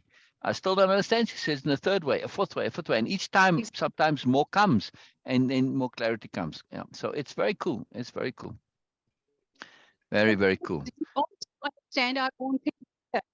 Sorry, Bina, Sometimes Bina, we understand our own. Bina, sorry, just pause again, because there's a bit of delay, but we overlapping and then my overlap cuts off your audio. So just give yourself a bit of a Okay. chance. Say something and then give it a pause and then continue. Okay, say again. I was just saying that sometimes we get more clarity, more understanding, or a complete new understanding of our own comments. So it's okay to a completely different perspective on things. Will make sense Exactly. to anyone else. Exactly. Exactly. And that's a magical thing to do. And that's why what we're doing here is so profoundly magical. We're getting to express, to share. This is the magic of sharing. When we share, we hear ourselves. And it's like, oh, I never really thought of that. Oh, wait a second. You know, that made sense to me. But now that I say it, not so much. Right. So hold on, people. Hang on, hang on. Let me say that again. Or like Donna said, wait. I can do better. Right. I love Donna. Wait. I can do better. And she would make us wait. Yes, I learned from. And she had Yes. exactly. And Donna had no problem in making us wait for a long time. Wait. She would Yes. really think it through in the moment, and then she would come up with saying it in a more clear way, more understandable way, because it's about clarifying ourselves, Yes. right? So expression, communication is an art, and like all art, needs practice. Yes. So, or benefits from practice, not necessarily need it, but yeah, Yes. depending. So, outer, inner changes. Yes, Lisa. Yes. Absolutely. Outer and inner. Aligning, capital A, aligning with the universe, I believe, is when you dismantle all complexities inside and be as simple as possible. Yes. This makes you Exactly. synchronized with your environment, irrespective of society and Yes. people around you. I never judge myself and I'm totally neutral about who I am. This would allow filtering what gets in for quality receptivity. Yes. So, all right, I'll share. I have something to share on that in terms of alignment and attunement, since that attunement was our topic. But Bina, go ahead. Go ahead. So, Lisa, thank you for sharing that. I do judge myself. Yes. Like who else I can judge? I'm the only one who has authority to judge myself. This is the one. And then I do practice and do exercise my authority. Yes. The judgment, yes, sometimes it gets into a bit exaggerated way, which is not good in any way. Like it should be appropriate. If this appropriateness is there, once you establish that really, really deep inside your core, then everything becomes like a profound thing. You can play with fire, but if you know the appropriateness, you can play with fire. Fire is low. Playing with Yes. fire is a big. Yes. No, no, no, no. Don't play with fire. But if you know that how to handle this, if you are appropriate, if you have your safety measures on, if it is necessary, if it is needed, then you can do that. Playing with fire in an abstract way, I'm just saying. And there are like all the tools. So the judgment, yes, I do judge myself. But when I'm judging, when I'm just okay, why I'm doing this? It's a judgment about my intent. Oh, I'm assessing my intent as Sher's words, which is I love this. Okay, this is something that okay before doing anything, what I'm doing. This is the Sills quote, very profound. The mechanism in itself. When then we pay attention to what I'm doing, why I'm doing. If I'm sharing my perspective, just to be the wise one here, just to be the like okay, somehow just to grab attention, just to do some all sort of nonsense thing, then no matter what I'm going to share is just all nonsense. Sorry, I don't Yeah, use it's okay. other words, so that's why I'm saying. Yeah, yeah, But yeah, if I'm sharing to get more clarity, if I'm sharing it to get your perspective on it, to get more value out of it, then it is like why I would not share, even if other people are not feeling comfortable with, if I'm just taking too much time, if I'm just sharing things in more detail and it doesn't make sense. I'm inviting other people, I'm putting out myself, like when people create art, they just put it out. It's abstract, it could be realistic, it could be hyper realistic, modern, contemporary, whatever. They just put it out and then let people be judgmental about that. And everybody just love that. Okay, even if they don't like it, like liking and loving is a different. So the same with our perspective, same with our modes. I'm sharing it. Yes, that would be overwhelming, like Sil was saying, like Sher was saying. It could be. So what? So what? Unless or until I'm not harming anyone, I'm not bullying anyone, I'm not just insulting anyone deliberately. yeah. I get complete nonsense in my share. Complete nonsense. And sure will come in and say, like, come on, Beena, what you were saying. Okay, just explain it again. And then I will realize, oh my God, that was not, it doesn't make any sense. Okay. Thank you, Yeah. Sure. You just clear for me like that. Wonderful. So for me, it's Wonderful. all sharing. I don't feel anything. But before that, yes. Before that, oh, Yeah. I can resonate a lot with what Bina is yeah. saying. I mean, sometimes, like I put in the chat here, sometimes our self-judgment is necessary and it's appropriate. Because for me, like you said, it's checking my intent, it's checking what am I feeling, what am I thinking, and what am I doing with this? Where's this going? Is this really necessary? And when I Yeah. find out that it is, it's because there's something that I need to there's room for growth, of course, and everything. And so even forgetting what it was I was going to say, that's still part of me. That's part of my moreness. And I would have been mortified before to admit that, oh my gosh, I felt disconnected and I can't remember what I was going to say. And now I'm just like, okay, I'm not going to judge that. It just is what it is. It's part of me. So it's okay. It's okay what we think sometimes. Yeah. Yeah. Yeah. Wonderful. It's okay. Exactly. And we learn from it, and we accept it, we understand it, we look at it, we consider it. So yes, it's just part of the process. That's it. It's part of the process. It's a big deal. A couple points here on Ramsey said about align, right? So attunement, alignment, anomalies, the nice little triangle. And the analogy that I use to illustrate this is surfing. So you watch surfers, you see them sitting out there. And right now, depending on the day, right, you see them sitting, and every now and then you see them paddling a little bit sideways, right? Once they're out there beyond the breakers, right? And obviously they're waiting for stuff, but you'll see them paddling sideways. Why are they paddling sideways? Like, if you don't understand surfing, it's like, why don't you just sit to catch the wave? And most people who don't understand surfing thinks the surfer surfs on the white water. No, they surf on the swell, right? And what they're waiting for is to see where the wave is going to break, right? So they have to be in a tune, because it doesn't always break at the same place. It's depending on the size of the swell, which varies, which if you're not a surfer, you don't see it. It all looks the same to you, but they know there's a difference. And the waves come in sets, typically sets of three, right? And then the third one in the set is usually the biggest one. So it's not that they always want to catch the biggest waves, but if you're out of position, then the wave's going to break on top of your head, and then that's no good, right? And you don't want to get dumped on, in other words. So they're practicing attunement by sitting there. They attune to the sets, the waves, the sides, where they break, etc., right? Attune to the other surface, everything. then that paddling is them attuning, they're putting themselves in position. If a surfer is able to perfectly attune, if they are in precisely the right spot, the wave will pick them up and they don't even need to paddle to catch the wave, and they will automatically be catching the wave, right? That's kind of hard to do, to be exactly and precisely in that exact spot. Or at least you put in a spot where you need to make the minimum amount of effort to catch the wave, right? This is attunement, putting yourself into position. Actually catching and riding the wave, this is alignment. So if we think of this in a more abstract way, what are the energy? It's actually almost literal also with surfing. They're waiting for energy. Waves are a physical representation of energy.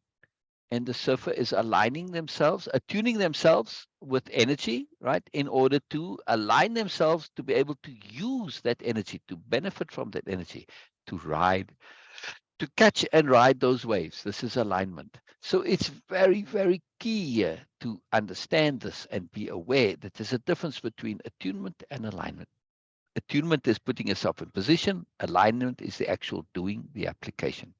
And I'm forgetting now exactly how that came into the context there with how Ramsey said it. We scroll up a little bit. Um,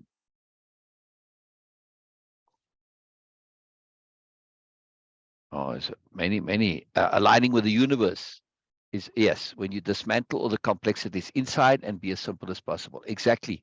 If a surfer is too fearful of catching the wave, oh, it's big, it's scary. They're gonna be inhibited and they won't be able to. And it's a real issue when you're learning new surfing, right? People have fear of heights and all sorts of stuff, right? And then they're overly cautious and so on. If you're too aggressive, likewise, right? You're too eager, you go too early, and then you're ahead of the wave and the wave breaks starts to swell behind you, and by the time it gets to you, you're not in the right spot, right? So all sorts of things. In other words, if you aren't being simple and being appropriate, you're going to miss this. And same in life, right? So exactly what you're saying, in order to align with the universe, we have to dismantle the complexities. In other words, extraneous things, have clarity of intent. That's precisely what clarity of intent means: dismantling our complexities. We have clear intent. We know exactly what we're doing. It's very simple, right? And the more clear your intent, the simpler it is. Now, we could have multiple intents and things can seemingly get a bit complicated, but not necessarily, because we can arrange our intents in a hierarchy and say, okay, this is my number one intent, and then those are secondary and so on. And it's all clear. We're packaging it very nicely into a nice little pyramid of intent, and it's very simple, right? Our dictionary of power is precisely that. It seems complex when you read through it, but each one is its own pyramid, its own. We understand how data works, how understanding works, how association works. So we make the complex simple. That's precisely what the dictionary of power is all about. Intent, clarity of intent, making the complex simple. So this is very key, and this makes you synchronize with your environment. Exactly. When you have clarity of intent, it's very easy to synchronize because your brain is a mechanism geared towards synchronization with your environment. It's had millions of years of evolution to do this, but it needs to know what it is that you are doing.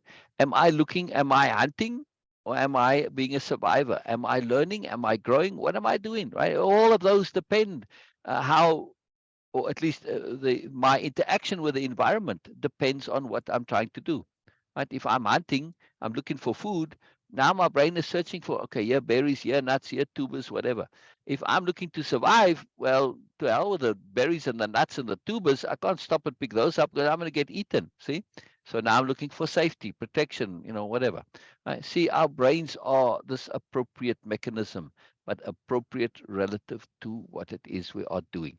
If I'm looking to learn and grow and explore, well, now I'm doing things which are completely different to either surviving or looking for, predation or gathering, getting stuff for survival or whatever.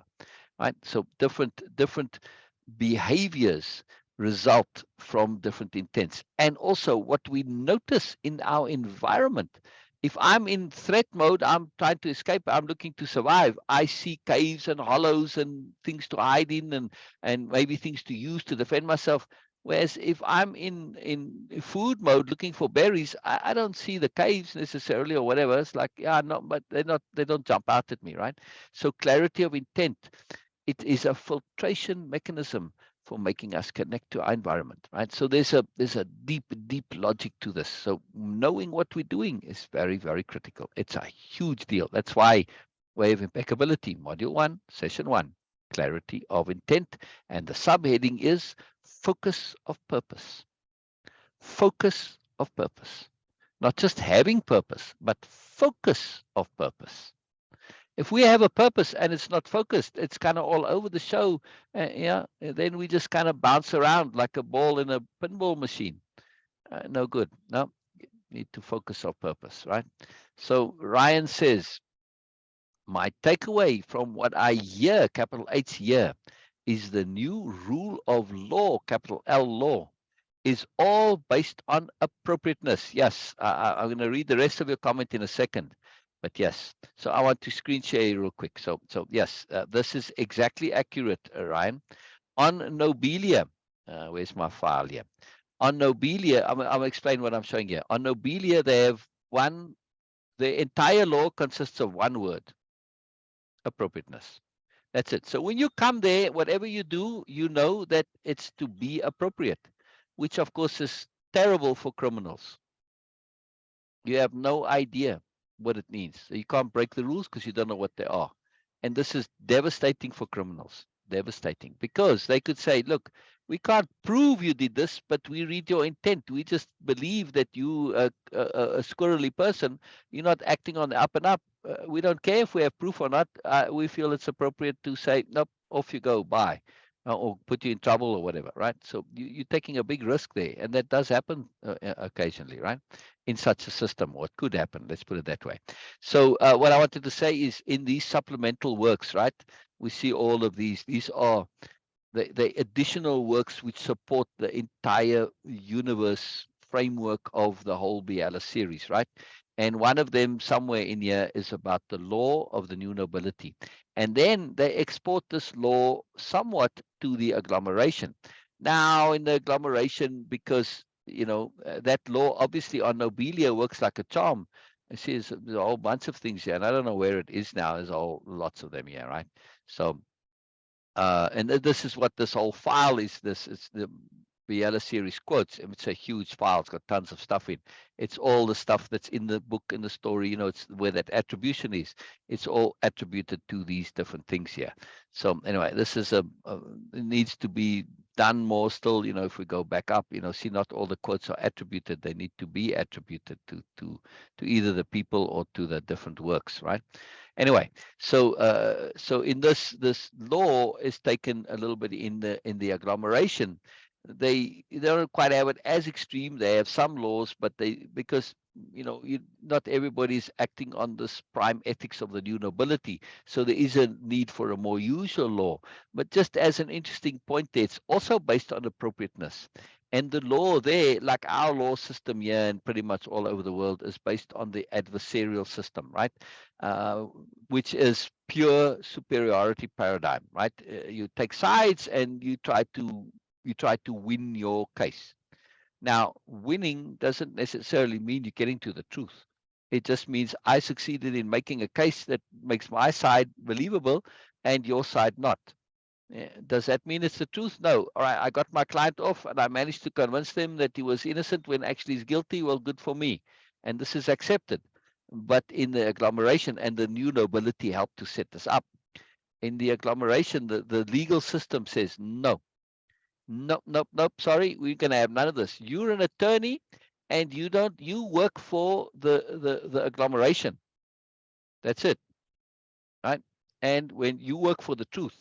So if I come and hire you, which I may do, I want you on my team, but what's going to happen is one of the ways the legal system is that each attorney has to argue all sides of the issue, not just for and against, but all sides, because so often, and in our legal system, there is a space that's recognized that says, do you have standing in this court?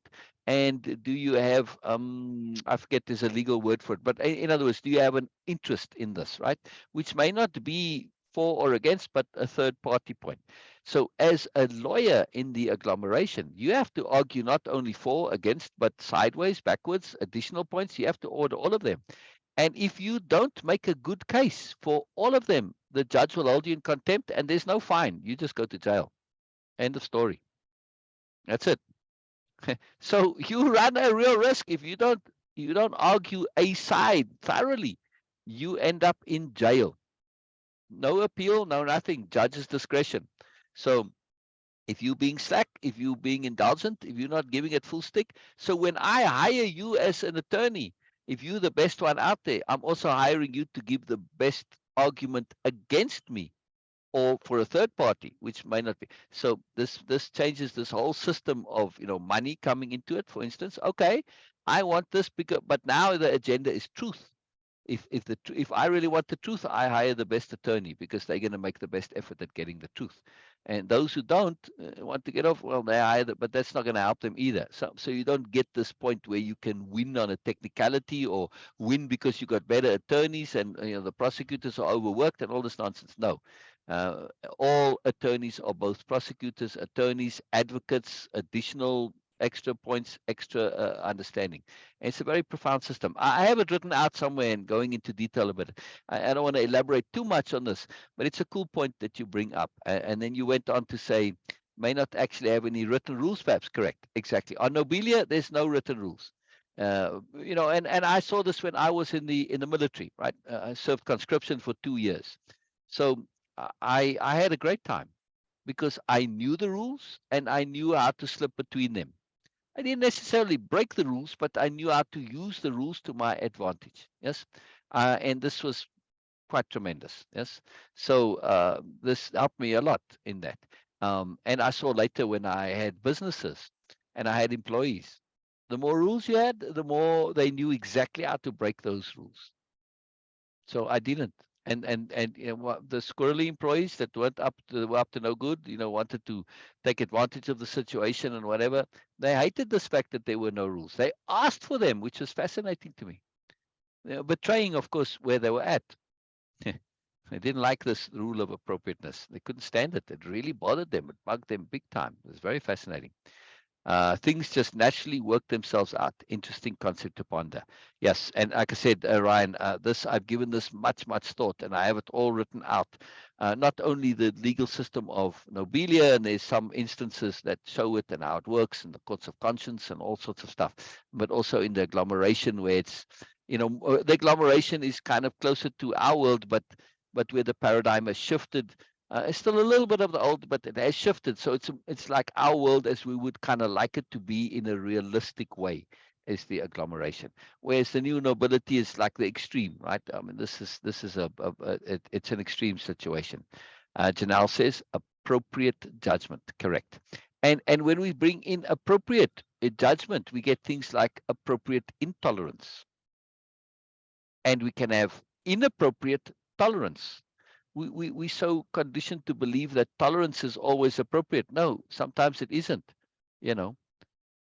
And likewise, to be intolerant is appropriate sometimes. So this is appropriate judgment. Yes, to have that fine level of discernment, to say, look, you just giving your child license to be indulgent and abuse things. This is my home, not yours. In your home, your child can go and, I don't know, uh, do whatever the horrible things that the child is doing, poop on the carpet. So if you allow that in your home, fine. But this is my home. I'm appropriately intolerant about your child pooping on my carpet. Thank you very much. Yeah. I can't think of a better example. Sorry, it's not the prettiest example, but it makes the point. It makes the point. It makes the point.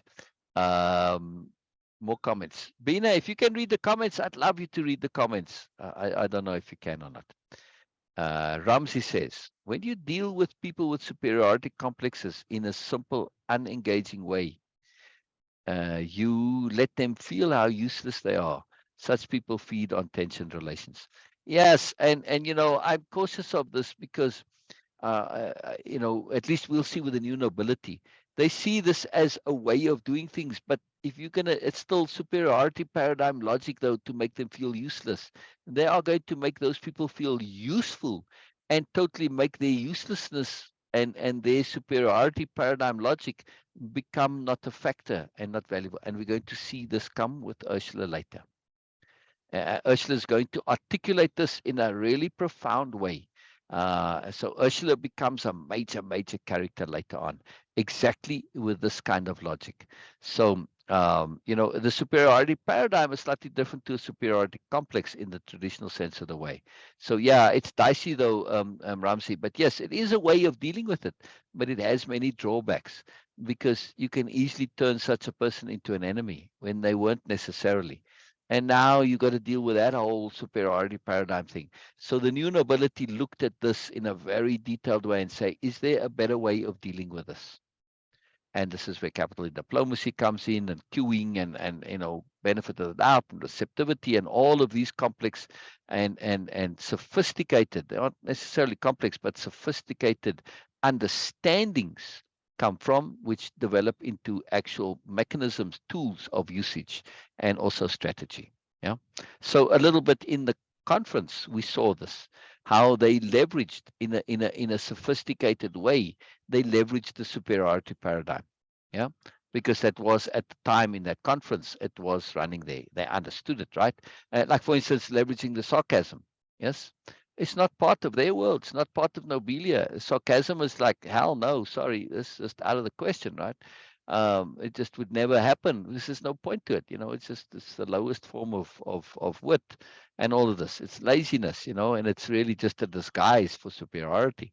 But in that context, it was appropriate, right? So there was something that's generally sarcasm, not generally part of their sense of appropriateness, but this was as a tool that they used it there to leverage the situation. And we're going to get into this. Ursula's point about the manipulation, Biella comes back at that point, and the next chapters are going to be a deep discussion on this manipulation, this ethical manipulation. It turns out to be, it's a very big point. So Ramsey also says, Bina, when I look in the mirror, I see the mirror and positive energy inside it. Yes, Ramsey, that's why we love you, mate. That's why we love you, because we see the same. We see moreness, we see positivity, we see good energy, we see good intent, we see a desire for moreness, and a beautiful heart as well. Tanal says, whether someone likes it, whether someone likes it, likes it or does not like, I guess. You did the job of helping them to learn how to judge appropriately. Yes, yes. And help is a difficult term, which will come into, many will rather say assist, maybe. So yes, Ryan. Hello, Ryan. Hello, hello, hello. Self-awareness, Ryan. Yeah, oh, I didn't read the exclamation. Yes. Self-awareness. Ryan says self-awareness. Absolutely. Ryan's not saying that he needs self-awareness. Well, maybe he will say that too, knowing Ryan, but multiple. I'm teasing you a little bit. I did see that. I did see the He's exclamation at first. I chose not to see it at first. Go ahead, Vina. Janelle. He is messaging from, so that's why he's saying that. Say again. You're a little soft, Vina.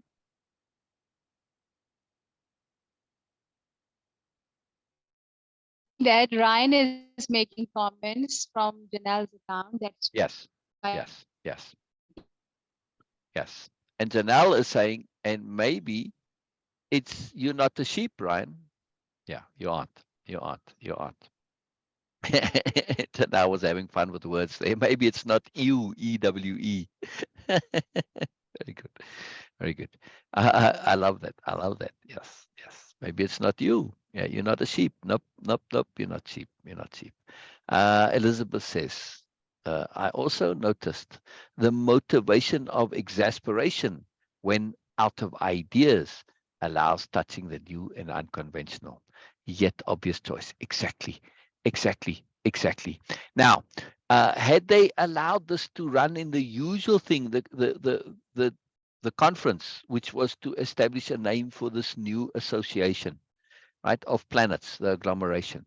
If they did not find a name, that conference would have imploded.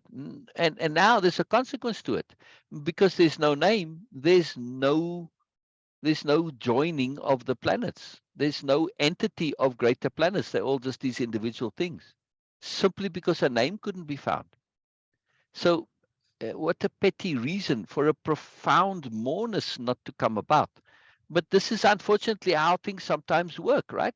And that's why they stepped up here. It wasn't that they were saying, oh, we're going to find a name. It's to have the actual agglomeration. Without the name, there would be no agglomeration. And the agglomeration is a massively big deal. It changes the entire galaxy that they're in. Now, at that point in time, not all the planets that are in the galaxy are there, because uh, not all are known to have people on them, or as yet, and some are still in the far reaches. They've not really been noticed and seen, so haven't been discovered, as it were, even though they're there. So a lot of reasons, and some are just, well, they've got too much internal conflict and turmoil to join this. It's like a United Nations. You got to have, your planet has to at least be to some degree of sensibility before you can join. And that's another story that takes on much significance later on. Right, we'll get into that. So yes, and it's a very, very astute observation there, Elizabeth. The motivation of exasperation, exactly, allows touching the new and unconventional yet obvious choice. Because when you've run out of it and you are exasperated, you become in a space where you are eager for more. And the new noble who started this, who at least had this inspiration at the time, he recognized that. He knew so that's why at first he raised the level of exasperation. He didn't just jump in and say, "Oh, I've got a name." Right? He wanted it to get to that point where you now are so frustrated that you essentially open to anything. And the initial agreement was people were sarcastically agreeing to it. Yes, and he knew this. He understood this logic. So yes, very, very nice repeat back there of that point. So it says, allows touching the new and unconventional yet obvious choice is also the most honest. Exactly. Exactly. Also the most honest. I'm thinking transformative inspirations come from a greater willingness to work together with total trust. Yes. So when we have this desire for moreness, this profound desire for moreness, we are able to push past exasperation, to transcend exasperation. Yes, we keep going, we keep going, we keep going. We get exasperated maybe sometimes, but this opens us up. And if we have that deep honesty for wanting moreness, if our exasperation is because we're not getting to moreness, not because we are feeling personally bothered on that, when we have that deep desire to keep going, we go through the exasperation and we open up, and suddenly we become receptive. Bina, does this resonate for you? If you think back in past instances of maybe where there was a little bit of exasperation, I know for me, I'm speaking from personal experience here. Big point.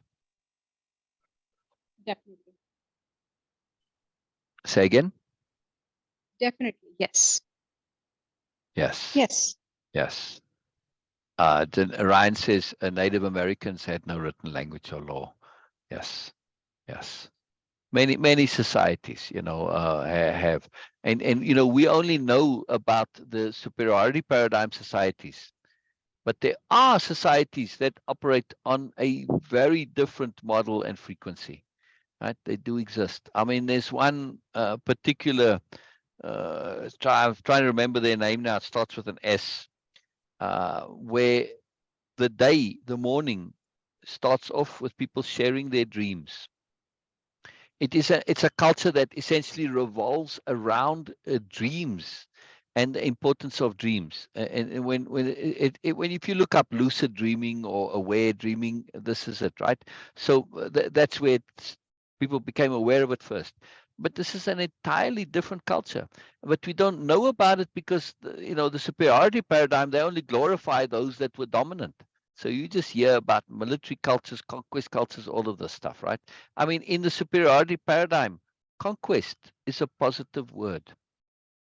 But think about what conquest really is. forcing, domination, subjugation, enslaving, stealing people's stuff, destroying property. It's just conquest is ultimate criminality. It's pure criminality. You for no other reason than your own vainglory are you going and doing criminal acts, and you justify it under this idea of conquest. Oh, look how wonderful, Alexander the Great. Alexander the Great criminal, yes. There's nothing great about Alexander. Oh, but he conquered the world. What's so great about that? He was the greatest criminal ever, or one of them. Oh, no. See, when we think things through a little bit, it changes. It changes. It changes. Very big deal. Very big deal. Elizabeth says timing plus environment plus appropriateness plus capital J judgment plus intent equal necessary effort required. And what is necessary effort? Best use of our energy? Impeccability, right? So that necessary effort required can be replaced with impeccability. That's exactly what impeccability means. Necessary effort required. And we can say impeccability is necessary effort required applied. The application of necessary effort required. That's impeccability. Yes, it's the application of necessary effort required. Yeah. So very, very cool. Very, very, very cool. That's a very nice comment there. I love this. I love this. Extending the understanding of impeccability. Necessary effort required. The application of necessary effort required. They had wisdom from which laws and language derived. Yes, exactly.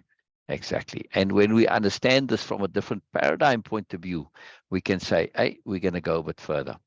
Hello, Ryan. Hello, hello, hello. Oh, Ryan says hello as Ryan. Yeah, I was going to say there's no reason why you can't join independently here, but it's fun. It's fun to see you and Ryan and sorry, you and Janelle on the same things. You see, then we have to figure out who's saying this now.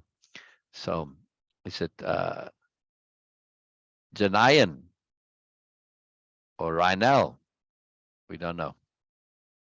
So Ryanel says, or maybe Janelle says, I hear, capital H, hear you say, our perception is favored by our needs and desires. Yes. Yes. Yes, yes, yes, yes. That is a quote Please there. repeat this, please. Right. So let's read this as a quote. Perception is favored by our needs or desires. I love this word favored. You can say influenced, shaped, changed. Favored is a very, very cool word there. So it's affected by our needs or desires. Exactly. So what we perceive is influenced, affected, favored by our needs or our desires. As in, and this is the response, I'm assuming, to my comments of clarity of intent. We're running through the jungle or walking through the jungle, or right, we're out there in whatever. If we are in hunting mode, we see things relative to our goal of getting food, right? Whether it be berries or grapes or prey, whatever. If we're in survival mode, we're being chased, well, we see shelter, we see places to hide, whatever, right? So yes, that's favoring it. We still see the other stuff. I may be running past it. Oh, there's a nice patch of berries, but dang it, I'll have to remember that for later. I got no time now. Right now, I got to hoof it here. And, see, so we doesn't mean we stop seeing everything. That's why favored is the word. Enhanced, in other words, right? So I may notice that patch of food because I can't help noticing it. I'm running through a strawberry patch. Oh, I better come back to this later, but well, I need a place to hide, right? I can't do anything now, right? Now, if we don't have focus or purpose, I could get distracted by it. Oh man, and I forget all about the lion chasing me. Strawberries, yum, yum.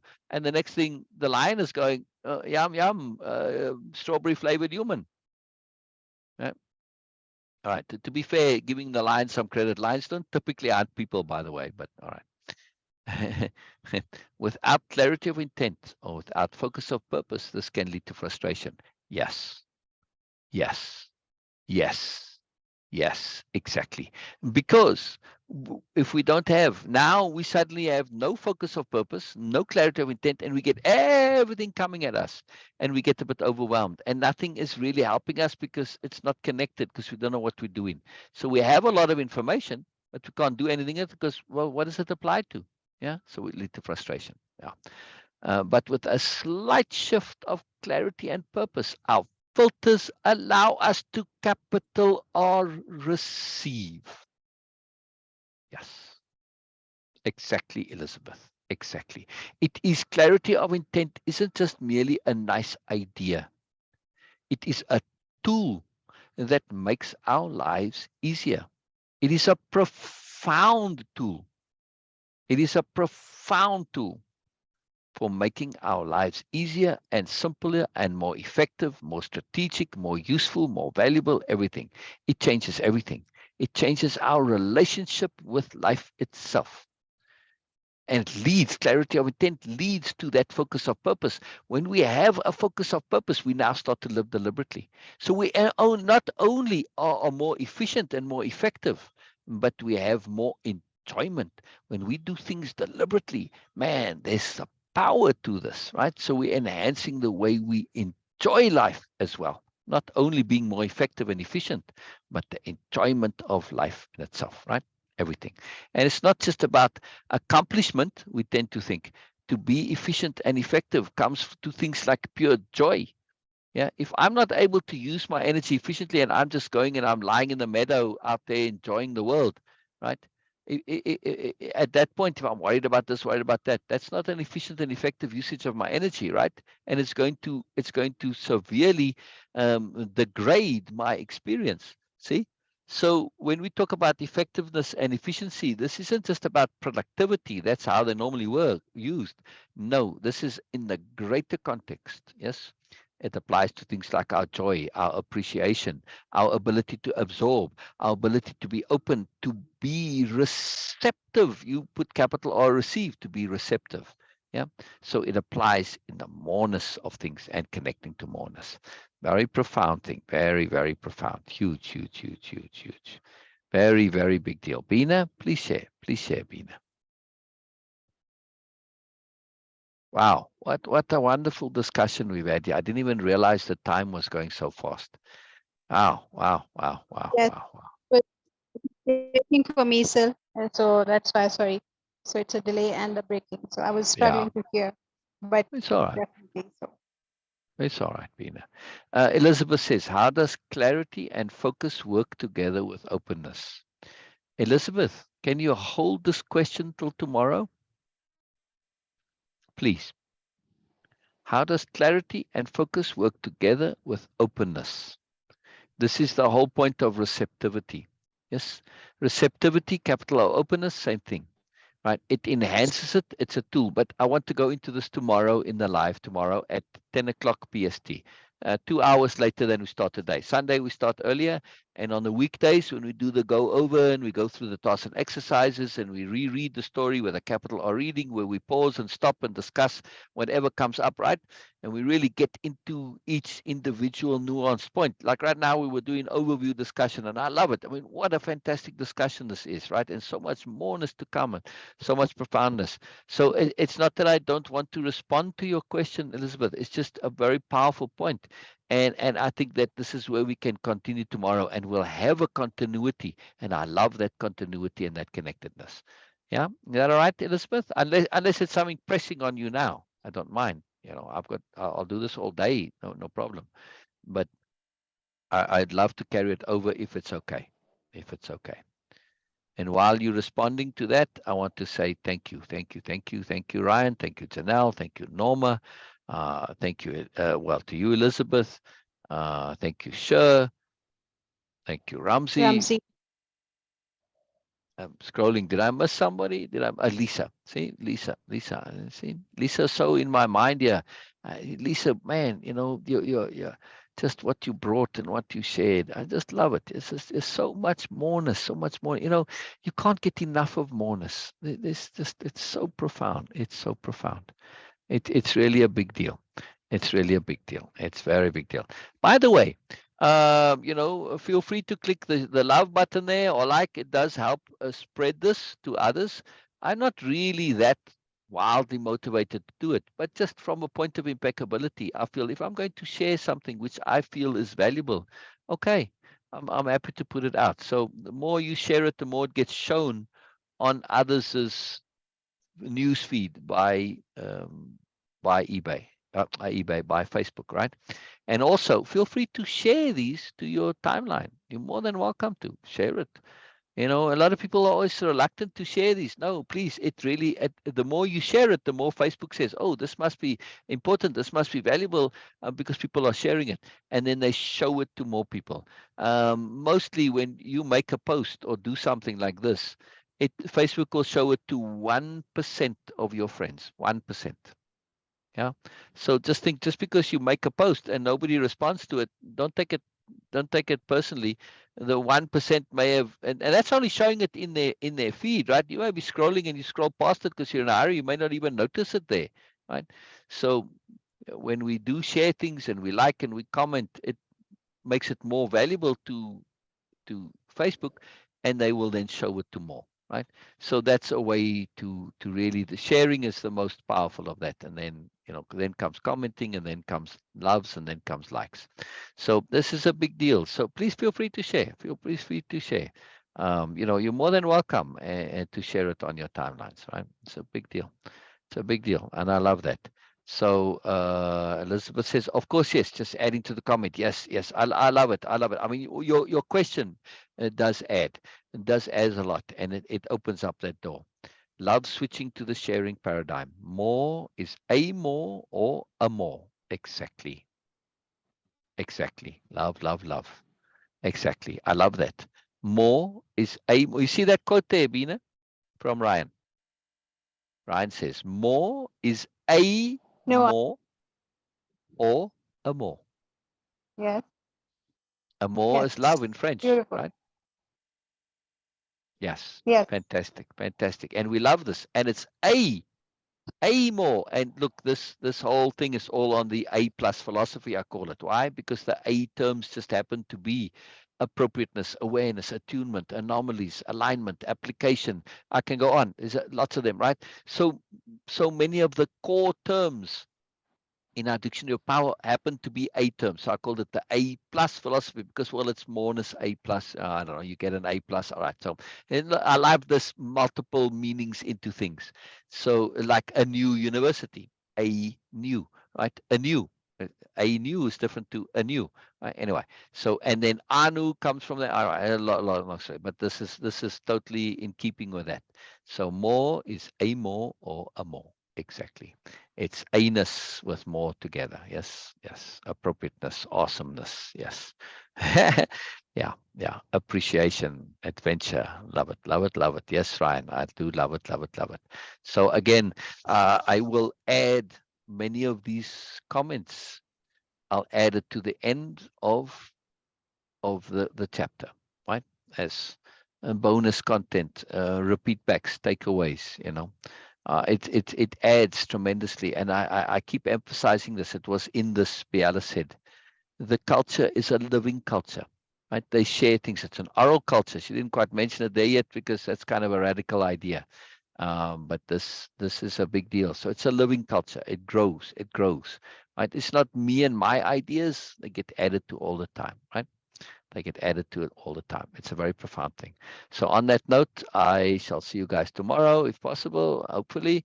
And I this was too much fun. I shouldn't say that. There's no such thing as too much fun, but it was really awesome, really fantastic, a great joy, great joy. Yeah. All right, so off I go, and we'll see you tomorrow. Bye bye, everybody. Bye bye, and may you have a moreness, a moreness, a moreness in your life. Yes, so a moreness to you all. Bye bye.